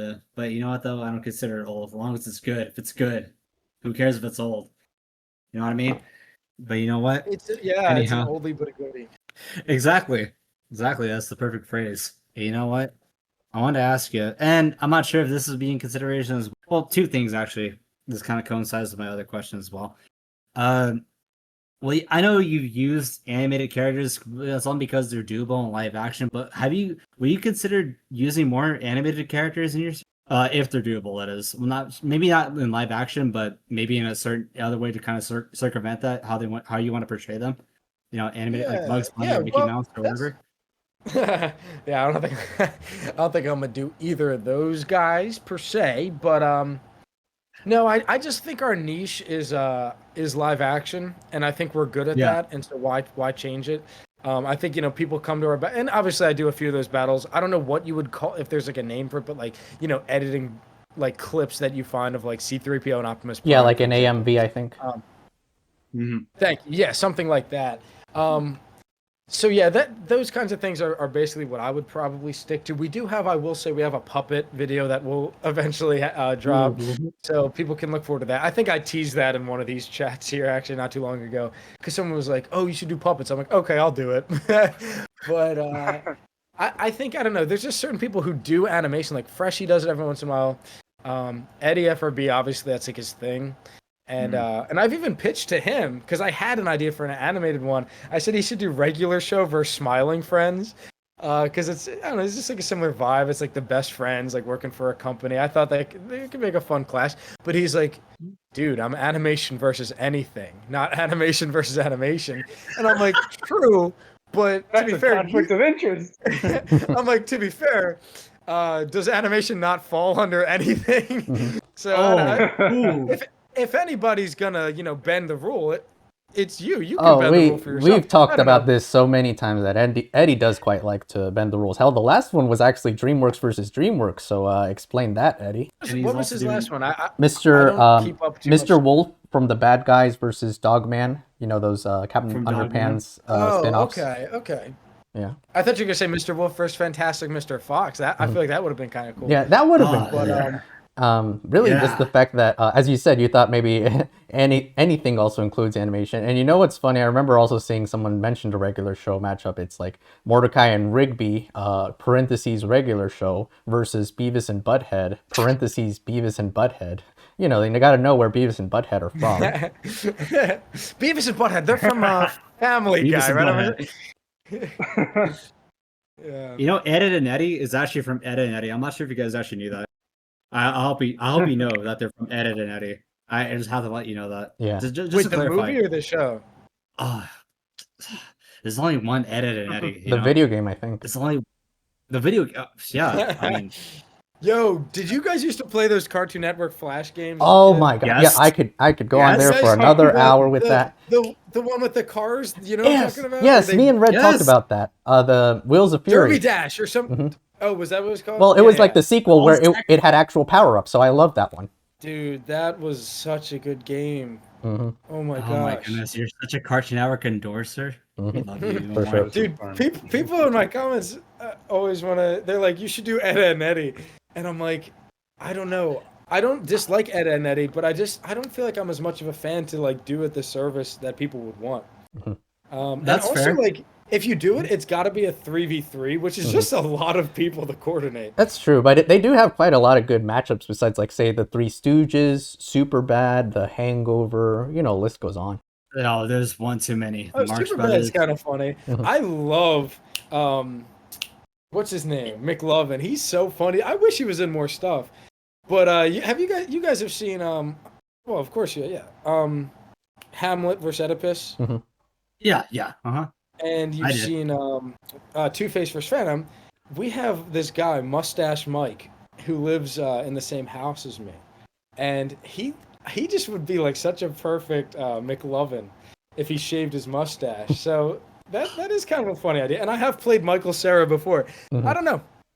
That's true. And I will say, if it doesn't work out with Mr. Mustache Mike, we actually have our own McLovin. Looks just like McLovin in our server. If you actually want to reach out, he does, just in case, Mm-hmm. Well, God really does have his favorites.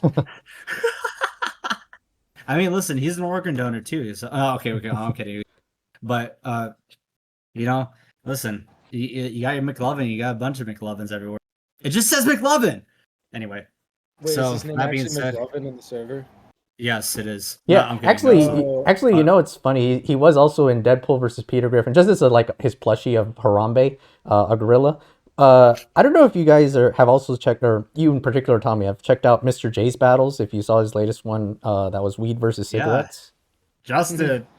No, I have not seen that. Because he's also in that one too. But, it's 90%. Oh yeah, no, definitely. It's like You already have your battle for this year, but as you had already Wait, said, guys, like, please tell me that Cigar comes in and kicks both of their asses. dude, I think the Smoker He actually actually did. kind of does. Yeah, I'd say so. Yeah. Wait, Cigar is actually Well, is a third party? cigarettes. Well, there's a difference. Oh yeah, true, of course. Yeah. I'm You a cigar guy. you gotta I do watch I it, do though. cigars every once in a while. I don't mind a cigar. I've never smoked cigarettes or weed. Just cigars. Listen. There's chewing class. tobacco- There's class. Yeah, chewing that's tobacco should have been included. I'm sad. Oh well.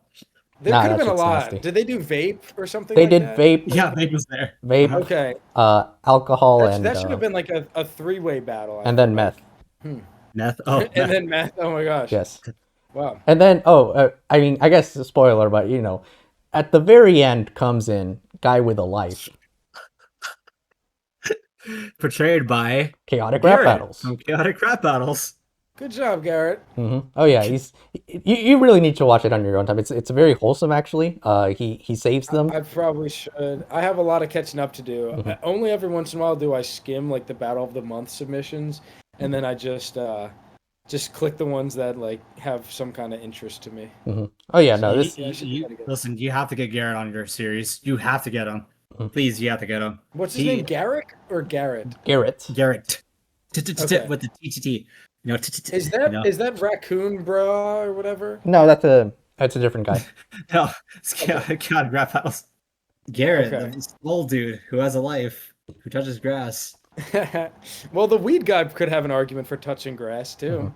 Now listen, I want to ask because did one of you guys say something about you already had your battle for the year? Which one of you said that? Okay. I wanted to. Yeah, I was cut off. So let me explain. So you had your battle You're for this about to year. get smacked. Let me finish. Uh-oh. Let me finish. So you had Hercules versus King David, but it sounds to me like you had a different one planned for this year as well. When you had said on your Patreon, 2025 is the year of Tommy Salommy. Is that correct? That is correct. I said we'll have at least 3 this year, and that's true. We're on schedule. We got 2 so far, and then hopefully, God willing, we will have another that should be out in like November, maybe. It's going to be one that's like a lot of editing, but once you guys see, I think it's one that genuinely has potential to blow up the channel. Oh, nice. And that's not an Osama pun. His is the one that's coming out next. It would be the one after that. Okay. Yeah. See, so I was gonna say that, you know, with you having other plans to actually like boister it up, I'd say, you know, not only is this year for you, but also just in general a great year for fan made rap battles, as the aforementioned ones I mentioned earlier. Well, yeah, and like, dude, I mean, just so much. The biggest rap battle collab ever has happened on Fight Marker's channel. I've posted more than once in a year. Like, yeah, things are starting to look up. Hell yeah. So, Actually, I'm curious if but 2025 is the year of the salami. So, hell yeah. Yeah, I would also be remiss if not to address in regards to Amir. I wanted to know is the profile picture you have, that's for Speed Racer, right? No way. There was a like a car show outside of my house for some reason. I'm not sure why, but I was down there with my friend and they had like the Speed Racer car, and I was like, oh my goodness. I was like, can I get inside it? Can I take a picture? And they're like, yeah, all right. And so I did. And you know, now I can use it to lie to people and make them think that I own the car. And then they, you know, that's how I yeah. So picture all my dating profiles for sure, of which I have 10, and that You're just gonna get all the gold digger. diggers. All the gold diggers are gonna be like, so I saw you had a car. Exactly, that's what I want. Hey, maybe one of them is the Maria Dominguez. Yo, Maria Dominguez. Maybe she's like, "Are you Tommy guy? I'm trying to slap someone." I mean, Amir's like, no, you'd like her. She's like Spanish. She's cool. You like her. And then she gets out the car. Absolutely, Grand Theft Auto's your car and takes it instead. And it tries to find Tommy. There you go. It's gonna be a manhunt now. Amir also loves the movie Speed Racer. He just watched it recently. I actually did. I got this picture was done like 2 years ago before I even saw the movie. And I saw the movie like in the fall, and I was like, it was something that I had on like a list of movies that I wanted to check out. And I was like, man, how have I not seen this? Like this, like it feels like something that was like made for me. Like it's because it's just I don't know. It's so different. I don't know if y'all seen it. I haven't It's seen just it. I don't know. Yeah, I haven't seen it, but It's good. I do know we have the #1 Speed Racer 2008 fan on the server, so that's what I was thinking of. Yeah, we do. Yeah, Uh-huh. and I wasn't sure if it's like, subliminal message here that Amir actually has the key to figuring out what Tommy's next battle is, perhaps. There you go. A speed racer battle. But I can't. There you go. I can't say no. Oh, you like it was a. I don't know. That'd be cool. I don't know. It's one thing to ask for a guy like, hey, can we take a picture with your car? Being like, can we film a rap battle in your car? That's kind of different level of intimacy. It takes some balls. Listen. Yeah, I'll track the guy down. We'll figure it I'll out. try. Listen, it's no different. It would be Captain Falcon, right? I feel like Exactly. Yeah, I was thinking Oh, Captain Falcon Yeah. for sure. Yeah. And there you What's go. the story of your? It looks like you created it. For who? Oh, with the green hat and the green glasses. Oh, in my case, that's just Rousey from Deltarune, and that's just fan art someone had.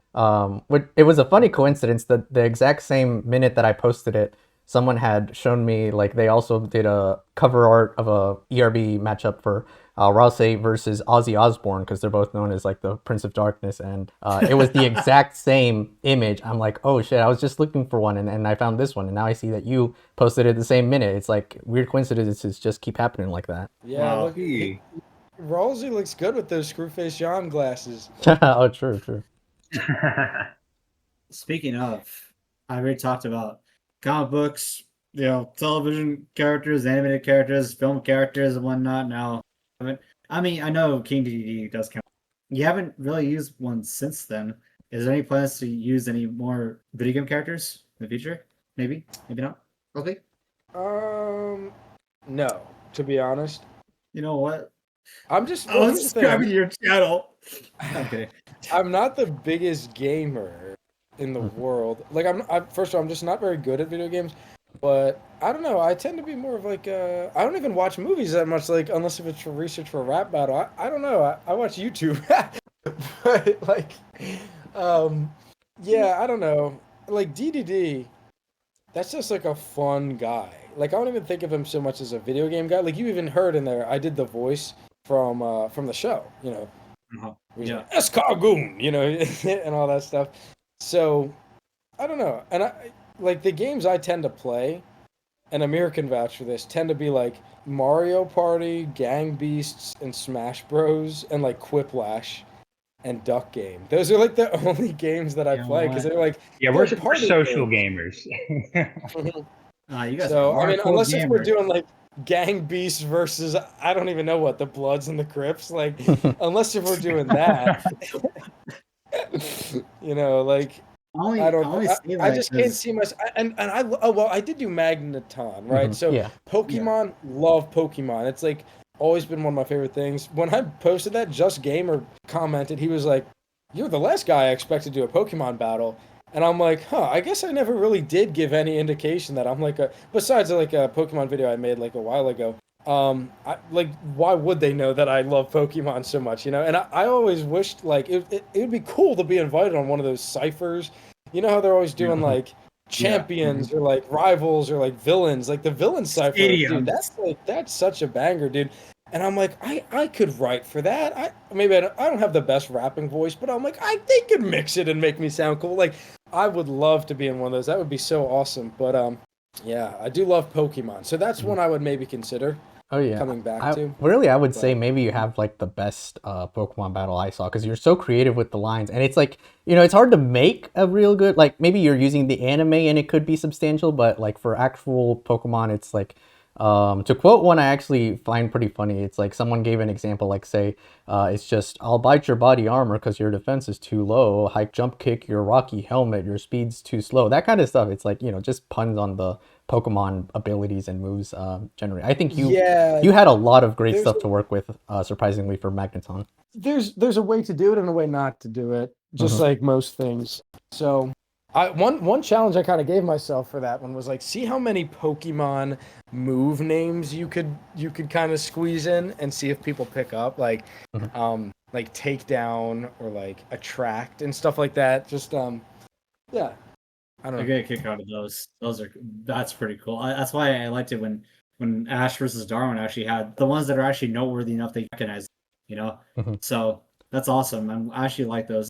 I do respect it, and I do know most of it. So it Yeah, was nice well, to hear.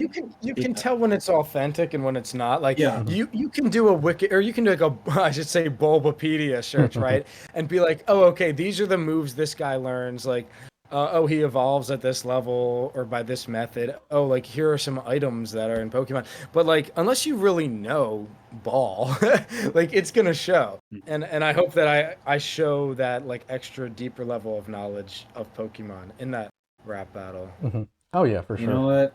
At least you're honest about not being too much of a hardcore gamer. I'm not. But you know what? That's okay. There's other mediums to want to attend to. Oh no, it's That's, fine. Yeah, I that's a mean, little fortunate. Yeah, because there's kind of like there's like comics, there's like Star Wars is kind of like obviously I do that a lot.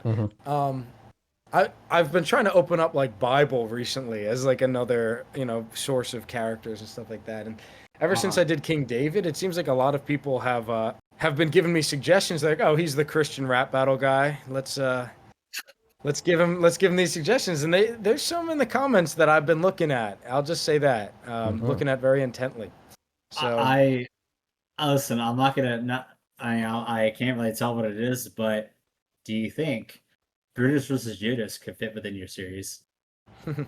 I mean, somebody else already did that, and I think they placed pretty highly in like a battle of the year or something like that. So, I might have considered it if I hadn't already. I like not only did they do it, I thought, if I remember correctly, I thought they did it justice. Like I think it was done well enough that I'm like, I don't really think I would do better than that, or like better enough that I think it would warrant its own battle. But Amir had a few good ideas about like.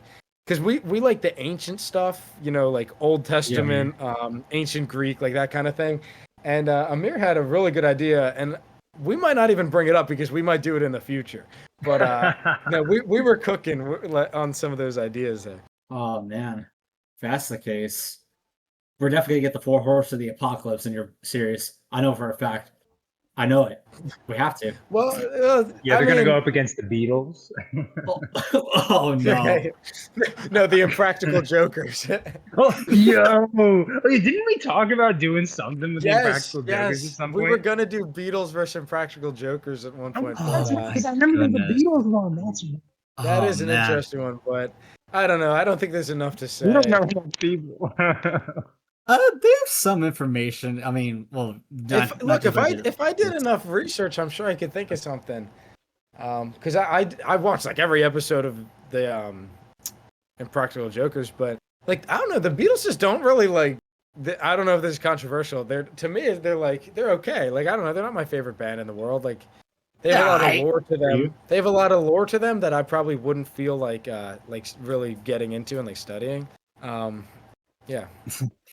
That's not exactly a bad idea though. I mean, it would be it's so off the wall, but obviously it's 4-on-4. And as many good actors as we have though, when you do like a battle like that, like 4v4, like I was saying earlier with Ed and Eddy, 3v3, you start to kind of push it and you're like, I don't know if we have enough guys who look like these characters to really, and plus not to mention the Beatles all kind of look the same until their later era, right? Like that was kind of their appeal. Like they had kind of like a uniform almost. So that's primarily why I never want to say if ERB or whatever use on their formal suits that they're most known that like when they had Sullivan Show. Or whatever. I think so. One thing I really like in battles is when they kind of like change costumes, and so I think that would have to be what they do. I think they would have to do that, and I know they already did for the first ever epic rap battles of history, but probably they need to do Sgt. Pepper's Lonely Hearts Club Band as like an outfit. There's like other ones too, like when they're wearing like just different colored suits. Like there's options there. Yeah, the Abbey Road one. Yeah, that one or the Let It Be era, which is probably what I'd imagine they would probably go for. What you would imagine they would go for? Yeah, like probably that era specifically, the Let It Be era, on specifically that entire look. That's probably the most distinctive, I would say. Well, besides their suits and Sgt. Pepper's, but. Yeah, it's either one of those. I think at least so. Oh, that's it. They reused the Beatles. They played with it. Every like male friend group I think has gone through of 4 has been like, which Beatle are we? And I remember Amir used to do that because he kind of was like a bigger fan than me. And yeah. But yeah, I mean, if you ever do use the Beatles, it'd be funny just to put them up against not another set of musicians. That's more somebody else said, but that'd be funny. 4 Horsemen, Practical Jokers. I don't know what you guys got. The Fantastic Four. You guys could probably probably not that. I don't like that idea. But especially since the ERB reacted to a short of it, and I did not like it. So, yeah, I don't know, something with those. But yeah, I was just joking about the 4 Horsemen. You do use them, but I think it'd be the most off the wall, craziest stuff you could think of, just 4 of them against another radically different, contrasting group of 4 of random people. I don't know what, but something. I just don't think there's enough if you're doing the 4 Horsemen. Like, they're not even really characters. You know, they show up in Revelation, right? Which is John's vision, and like, not to say they're not like real, but they might just be representatives of something, like symbols, so to speak. Like there's parts of Revelation that seem like prophetic, and then there's parts that seem more like maybe a metaphor, if you will, of like the persecution the early church was going through. So I don't know enough really about it to comment on it. I just know that the 4 Horsemen, I don't know if they're the kinds of characters from the Bible I'm really looking to do. But yeah, I think for matchups, like how you said that Ozzy Osbourne, Prince of Darkness, Rosie, Prince of Darkness, like the kinds of matchups that are the best are ones where it's like, yeah, there's that one connection, but otherwise they're just so like different that there's so much to compare. And like there's one comparison and 1,000 contrasts. That's I think the best way to do a matchup. Hey, solid basis for the Tommy Salommy method. You do it well. Successfully. Dude, I'm telling you, bro, I gotta write a book. I'll read that. I'll buy it. I'll buy your autobiography. Oh yeah, for Epic sure. rap battles. My ass. How it changed my life. The Tommy Salommy way. Like the most obscene, long-gating title. I think like to sell it at Barnes and Nobles, it would be like epic rap battles of $, $. You know, by Tommy Salommy. There you go. Cool. Let's have it would be my real name, Thomas, better known as Tommy Salommy. There you go. And on the back. Wait, did I just dox my last name? I'm sorry. Could you bleep that? I don't want people to know my last name. I don't want people to know my last name is. Okay. Don't worry. You revealed. I'm just playing with you. I'm just playing with you. Yeah, we know you're related to Mel Blanc. Oh, hey, yeah, you are. I didn't know you were. Then you have to use Mel Blanc against Lon Chaney Jr. Isn't it Blanc? Isn't it Blanc, or am I tripping? It's Mel Blanc. For the sake of my joke, it's Blanc. Okay, you'd know better than me. Hey, you guys are the radio guys. You'd know better than me. Oh yeah, of course. So I don't want to step on your toes. Mel Blanc versus Lon Chaney Jr. The man of 1,000 voices versus the man of 1,000 faces. Wow. There you go. I don't know how you will do Looney Tunes impressions, because I think you have to call Stofferex. Dude, that'd be like Stofferex is working overtime. Yeah. he's not even. He's doing like sound. What are those called? Like the guy who makes sounds. Effects. There you go. Sound effects. Just just a bunch of improvisation. He's gonna record like 1,000 files for you. A Foley art, like he's doing Foley work in there. He's not just doing like voice work. Oh man, poor guy. And what's up, Doc? That's despicable. Just a bunch of one-liners all throughout, spliced in between for Mel Blanc. So if he's listening, I need Bugs Bunny. All right, he records Bugs Bunny for you. All right, I need Wilhelm Scream now. I need it yesterday. Go. A couple more. Hold on. Everybody, do your best Wilhelm Scream. I can't. Unfortunately, I can't scream. But you know what, Amir? You can't scream? I can't scream, but if it's too loud, I'll be yelled at. So no. Amir, I think I need you to tag it for me, man. Oh. Wait, that's good enough. Okay, here we go. I think you clipped the mic. We couldn't even hear you. Well, that's how good it is. Oh yeah, exactly. That's how good it is. He didn't need to pick up. We'll record it that way. I'm on a different frequency. Here's mine. Ready? Damn, sounded like R2D2 actually. Yeah, it did. All right, Pona, you gotta go. All right. Stand back. Let me see. Ah! I feel it started strong, and I feel like the end was not as good. But that we'll clip it. We'll use the end of Amir's because that's all we got. We'll use the beginning of yours, and mine just kind of sucked. So yeah, we got the perfect Wilhelm Scream. Good job, team. All right. Frankenstein it Let's- together. You know what? I'll try my attempt. All right, here we go. Oh man, do you like my attempt? That was good, wasn't it? Oh hell yeah. You have to admit that was kind of good. Did you whisper it or did you? I did. You didn't hear it? It's like that You haven't heard of the SpongeBob Wilhelm moment. whisper? Yeah, The you guys haven't Wilhelm heard of it? whisper. No, like Hold on, wait, the hold on. SpongeBob moment. trying to He's like, you want to see me run to the mountain and back? Want to see me do it again? Want to see me do it again? Yeah, that's exactly what I did. What I thought happened was I thought you tried to play the effect on your phone, but it like the computer didn't pick up on it. Oh, hold on a minute. Let me see if you can hear this one. All right, here we go. All right, there you go. See, Nice. I'm straining my vocals for you guys. No, we literally couldn't hear it again. That's the whole joke. I wasn't playing anything. I wasn't making You any know noise. You know what's funny? The Wilhelm Scream guy kind of sounds like Amir to me. He does. Have you seen? No, he does. Amir's like a good was my- screamer. Have you guys seen our? I've had It's a like lot a of very practice. short video. It's He'll Never Follow Me to Hawaii. You ever see that? Yeah. one? Oh, I love that one. It's like a tiny joke, but man, it kind of great delivery for it. Thank you. Yeah, that's one of those ones we were just like riffing and just came up with, and we're like, let's go film it. But yeah, like Amir screaming that, like that's almost Wilhelm-esque, I think. Yeah. You got to do more of those and just put it on YouTube Shorts, and you'll get 1 million views. There you You go. know, I just said that we were talking about it. I was like, man, that would be a YouTube short like now, like if that came out. One of the problems with it though is the pan out. Oh, true. we- yeah, too that doesn't wide. you can't get them. To show both of us. But I mean, there's probably a way to make it work. I was telling Amir, Probably. maybe I'm just stupid. I don't really know how to do YouTube Shorts. Maybe we hook you up with an editor. They look into it. Maybe like a free editor because that's so Yeah, I think it's just like taking that video, like putting the zoom somewhere else to show the joke. That's how it goes. have the colored captions pop up. True. Oh, thank God! There's no way he'd follow me to Hawaii.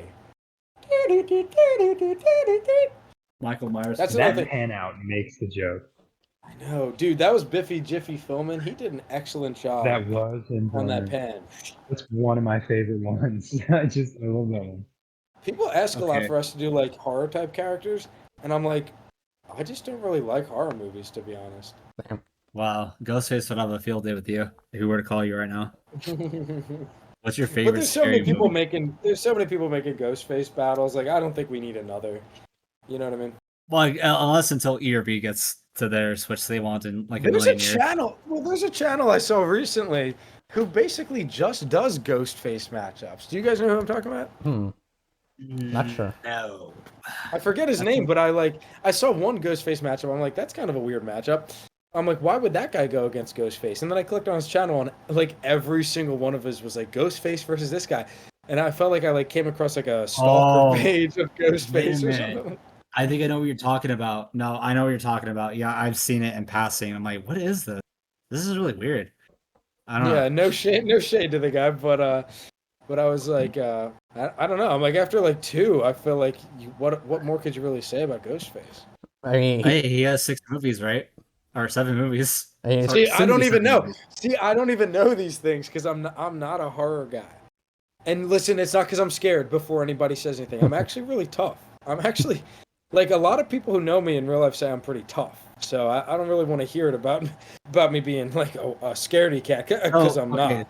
So let me get this straight. If Amir were to don some Freddy Krueger makeup, you won't ever just diarrhea yourself. You won't ever do it. No, I'd be like, Amir, what happened to you? That's I'd be like, Amir, you used to have such clear skin, such glass skin. What happened? I think Freddy could be kind of fun to play around if you use them. Well, let's not make that weird, but because Freddy's a weirdo. But yeah, I'm just saying he would be a cool epic rap battles of my ass character. Well, they already did him on ERB. Who's to say And- Tommy would ever use a Freddy And now version? Just- I know, like people might hear like, oh wait, he says he doesn't reuse ERB characters. Why'd he do Darth Vader? To be fair, I did Anakin, and he becomes Darth Vader on a technicality. But also, that was the 100-hour rap battle challenge. So while I do have it in the ERBoMA like playlist and everything, and I guess I consider an epic rap battle as my ass, like it was a team effort. Like other people collaborated with the writing, and so I don't know if I can, completely just call that like my thing. You know what I mean? That's why I think I can get away with that. It's more like epic rap battles of our ass. There you go. Yes, the Soviet version. Oh man, how long are we going on for? Did we It's- actually pass the 2 hour? Did we beat Stofferex? Let's And freaking go! Mhm. Take that, Stofferex! No, I'm just kidding. Stofferex, I'm just kidding. Yeah, 2.5 actually. Oh my goodness, snake bite, bro. Snake bite. And Nathan. Hey man, if you're hearing this, and Nathan, yeah, you guys are competition now. Here you ever run up on here? It doesn't get yappier than us, folks. This is as yap as it gets. Yeah, I think we wouldn't have it any other way. Jeez, 2 freaking hours. 2 freaking hours. Hours. Yeah, That's like a mafia We person. put in a good work day. Good work day's worth of content. This is the and, best kind of podcast. Yeah, I I would say just don't forget to like lower my voice 2 octaves. Just so I sound really Chad. Yeah, thanks. Of course, keep the man. masculinity intact. And Amir, don't worry, we don't have to make any edits with you. Don't worry, you're perfect the way you are. So don't worry. Yeah, that's pitches up. Pitches up a few. Do me a favor. Yeah, you gotta give Tommy some slack. Make me look a little worse. Oh, it's true. In the editing process, don't worry. We'll make everything look as bad as possible. Even when it comes to our higher quality stuff, you have to make some negotiations. I want to you the to make editing me sound like Plankton, and then make Amir sound like Plankton when he's like yelling at somebody from far away, and he's like, me, me, me, me. This is about to have the same quality as an early ERBP season 1 video. Oh man, in a good way though. I love you, Xander and Justin and Nathan. Don't worry, but He meant that as a compliment. yeah, exactly. It's a compliment. Listen, don't you not like the Mozart quality versus Skrillex when Mozart's in a bathrobe, and what baby powder? I think Justin put on his head. Nathan doesn't look anything at all like Skrillex. Look, he's no Lloyd, but he tried. Okay, he tried. You have to commend him with stuff, and also he actually has a dubstep beat. Well, I mean ERBs also has it too, but they tried. They did it first. ERB did it but first. ERB has the dubstep and the classical beat, which is unmatched. Yeah, exactly. But ERB is still better. They did it first, so I'm sorry. That's true. Yeah, what was all that science? Robot sex? Oh, it's way better than Bangarangi to Pieces. So how could he really beat that? Yeah, I don't really get that line, but I also don't listen to dubsteps. Me neither. I don't like dubstep actually. But yeah, I like my music. Hey, wait, electronic. before we close up, because it seems like you guys are ready to like end it, and that's fine. We have been here a while. I just want to ask, what are your guys' favorite ERBoMAs? Oh, yeah, that's definitely one. I'd say after getting through to the series again, I think I'm favoring a bit of Magneto versus Magnetron. Wow, niche pick, dude. You have very artistic taste and you're not swayed by the masses. Yeah, And what can I say? I'm a appreciate that. Tommy Salami connoisseur, Yeah, dude. You're a stan. of course. Now for me, what would I choose? Tempting. Oh, to choose the glorious. You sound like Stofferex right now. I don't know why. You sounded like Stofferex when you said that. I did. Oh no, hope I don't sound too Look at a Swedish. voice acting. Yeah. Oh man, that's really flattering. That's really flattering coming from you, Mr. Tommy Salami. Please, Mr. Tommy Salami is my father. Well, You get no, to have the little- his name's not Tommy, but Oh, okay. whatever. So you were saying? Yes, my pick. So, what would it be? Okay, check. Let me look through the wonderful epic rap battles of my ass discography. There's so many bangers, but I have to choose one. Oh man, this is tough. This is really tough.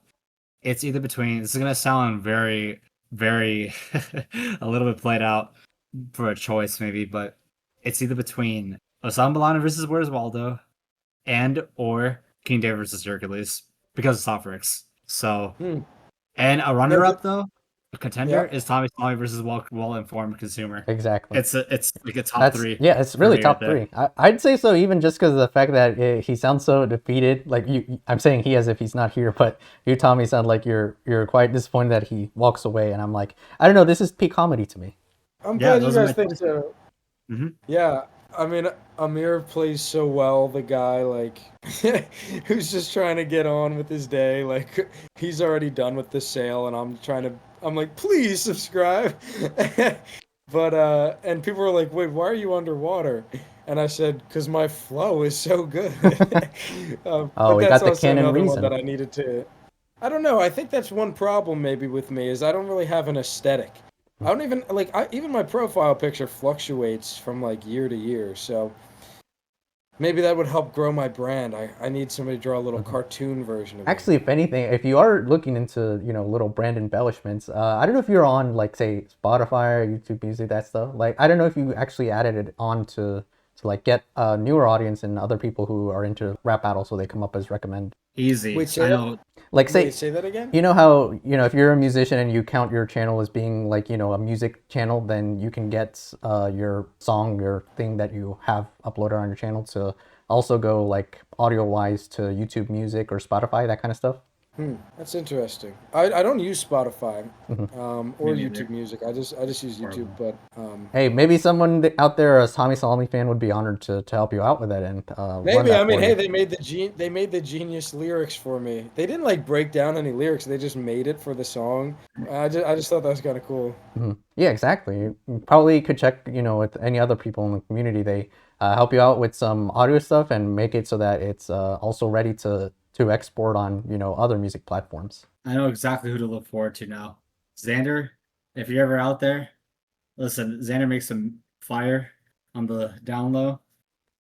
He makes original music supposedly with D, and Nathan also tries to make some music. Maybe those guys can help you. Well, maybe not so much. I think Xander Fight nowadays, Marker but- too, actually. I think he's definitely one of the more viewed and listened to on streaming platforms. So if you just reach out to him, maybe he'll... Right. Isn't he about to win an award for that? Probably, yeah. Oh yeah, for sure. He's gotten into the bag. This is his Godfather moment where he's like, uncontested. So proud of that guy. Hell yeah. We love him. We That's love so you. awesome. We love you, Fight Marker. Fight Marker, Fight Marker, Fight Marker. We love that guy. I use the name Bass Guitarded and Fight Marker so much. Like, my mom knows about these people. And, like, Freshie Canal, like, my mom will be like, oh, who are you chatting with? Fight Marker? And I'm like, no. But it's just fun. It's just funny she knows who that is. Yeah, relatable. Wow. This is magnificent. Wow, we're just I do have achieving this one town. more question. Oh yeah? What is it? For y'all? I would love to know what your favorite rap battle is. Oh goodness gracious! There's one too many I can name right now. There's like a billion of them I can name. Which one stands out to me the most? Good question, Amir and Tommy Salommy, that you did not even ask. But I'll say you anyway because you matter just as much as Amir. He telepathically communicated the question to me. Yeah, exactly. He telepathed. Like Xavier Magneto. There you go. Oh man. Jeez. But then when he gets tired of me, he puts the helmet on so he doesn't have to hear it anymore. But is Amir bald? Is the thing. Wait, do you have to be bald? Well, I mean, you don't have to be bald like Xavier, but if you want to channel his telepathic abilities, I'm going to think you want to at least go for the part even more of being a bald mutant, right? Yeah. You're right. You're right. Man, I can name just about any single one of them. It's so hard to choose. That's tough. It's so tough. I don't have one, honestly. It's just, you can name practically anybody in the community, including ERB. I guess if I had to choose, heck, I'll just choose, Freddy versus Wolverine, ERBs. Not really. I mean, I could have chosen anybody else because I'm a fan of both characters. And Lloyd just absolutely murders his Wolverine. I mean, literally, murders his Wolverine. And there was a lot of things I would have tweaked out about that battle, but you know what though, as a fan of both characters and the idea is just so kick ass, it's cool. I mean, there's a lot of things I would have done differently, but you know what though, that's like the first Freddy versus Wolverine. I'll probably choose that one. Why not? I got nothing else in my mind. Yeah. Good pick. And for me, I'd say between the top three that I usually kind of switch out between. So it's usually with ERB, Eastern philosophers versus Western philosophers. Even if that one has its flaws and all, Ooh. I do quite Yeah. like the format they went with. It all came together very nicely. And then there's also oldie but goldie is Michael Jackson versus Elvis Presley. It's also in contention because Yeah. it's just greatly performed. I love both performers on here for music wise. It really is between them, like just dishing each other out. I think it's really kind of like the best example of like scathing the opponent with disses. Each side does that really well. And then I might have said one Deadpool battle from ERB, but I think now I'd put another Deadpool battle, which we already mentioned a couple times here. Deadpool versus Peter Griffin, of course. You don't even need an explanation on that. I like it. Some good choices. picks from you, man. Yeah. I do dig the Elvis one quite a bit. I do really like that one, actually. Yeah, Yeah. I think they need to really get back to musician versus musician. They just haven't since Mozart versus Seriously. Skrillex. So yeah, I'm missing those. It is kind of fun to do it in like their style for sure. Yeah, they It can get it is. right. It really They is. just kind of feel it's too much. I can get that, but I think they know how to nail it if they try. Yeah, especially since if they're already a fan of the said musician, which I know it's hard for them to get into, but Bob Marley versus Bob Dylan or something cool like that, man, could be their bona fide ERB episode. I mean, we need a lot of representation for music. It's so untouched. It's a little ridiculous. No heavy metal. No No jazz pop. even. Well, I know that. Yeah, no jazz either. No reggae. Still none of that stuff. They're really slacking on that stuff.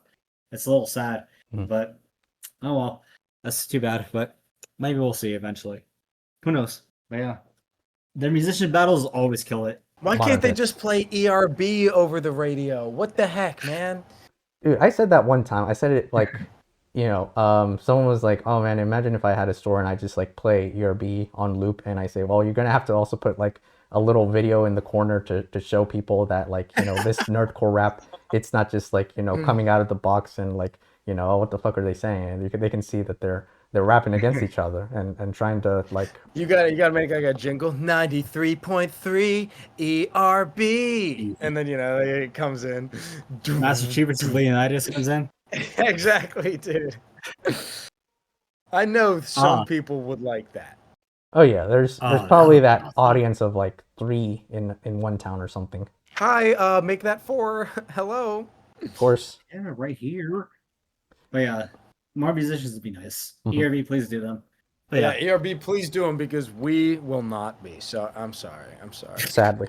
Yeah. All right, guys. Well, we've done this for 2.5 hours almost. So yeah, I guess what should we do before we leave? Oh, that's true. That's true. Well, how should we end this? Go check out Tommy's channel. All right, that's not Epic Battles in my. He has more stuff than just rap battles. He's got his He fan has films. to. He needs to fund those. So please give him the money. He'll make the next Apocalypse Now, I think. The Patreon is down there. He will make The Godfather Part 2. Probably something on par with The Godfather Part 2. You never know. He's Francis Ford Coppola in disguise. Probably even a heritage of his revenue. You never know. Scorsese even looks up to him too. We'll make the feminist spin-off. We're gonna make the Godmother. So yeah, wait for that. Move ever. I did have an idea I had an idea for like a movie I thought could be kind of funny, and it's like a mom lawyer called Mother-in-Law. It probably already exists, but I don't know. We'll see if it happens. No, you got to copyright it. Okay, but it has to be a parody of what's someone call it? Legally Blonde. Take some elements of that. There you go. Yeah, no, it was vaguely inspired. I won't lie. Okay. Yeah, check out his channel. Go subscribe. Don't even watch this podcast. Actually, a second of that, we need your views. So, how else are you gonna discover him? So, subscribe to his channel. And actually, is there anything you guys want to promote before you guys do? I mean, Patreon is real Tommy Salommy. So, yeah. Yeah, give him. Amir, did you fall asleep? Amir. What's up? Dude, I think. Yeah, I'm here. Oh, I thought you might have fallen asleep. Is there anything you're trying to plug? Just the Patreon. That's the biggest help there is. Nothing better. That's true. Yeah, I mean, we are not making a return on investment. It really does just help to fund the channel. Yeah, because I'm operating at a loss, but it's an artistic loss, and I like to think that the world gains something, even though I'm losing money. So, yeah. On that note, give Tommy your money. Is basically what he's saying. For good Yeah, this reasons. is a though. robbery, actually. This is. Yeah, that's what this whole podcast was leading to. Yeah, you're not allowed to watch our content if you don't subscribe to the Patreon. Yeah, We're locking it all out. From now on, all content will be locked on Patreon behind the paid tiers. Good luck, audience. a certain 15 million subscriber channel did that. But yeah. Anyway, go to his Patreon now. Pay whatever guys, amount. Thank you for having us on. And Red, you've been great. Pony, you've been great. Amir, do better next time, to be honest. Yeah. I hope that thank you guys so much. I hope that the Lord blesses you guys and all that you do. God bless you. Jesus Christ bless you. Amen. Hey, right back at Thank you, you, man. Right back at you. Thanks so much for having us. This has been awesome. Of course. For sure, Take man. care. Take care of yourself. Next time on ERBcast. You have like quite a bit of channel lore. It's kind of like and like you just put it randomly, like be right back, gotta go pee, that kind of stuff. Some of the battles are just clearly that callbacks. That went so hard in like 4th grade though, like because I was only making stuff for my friends, and the be right back, gotta go pee. That was like an all-timer bit in like 4th grade. Like after I did that, we would quote that for like whole like year. It was crazy. Tune in for the next episode of ERBcast.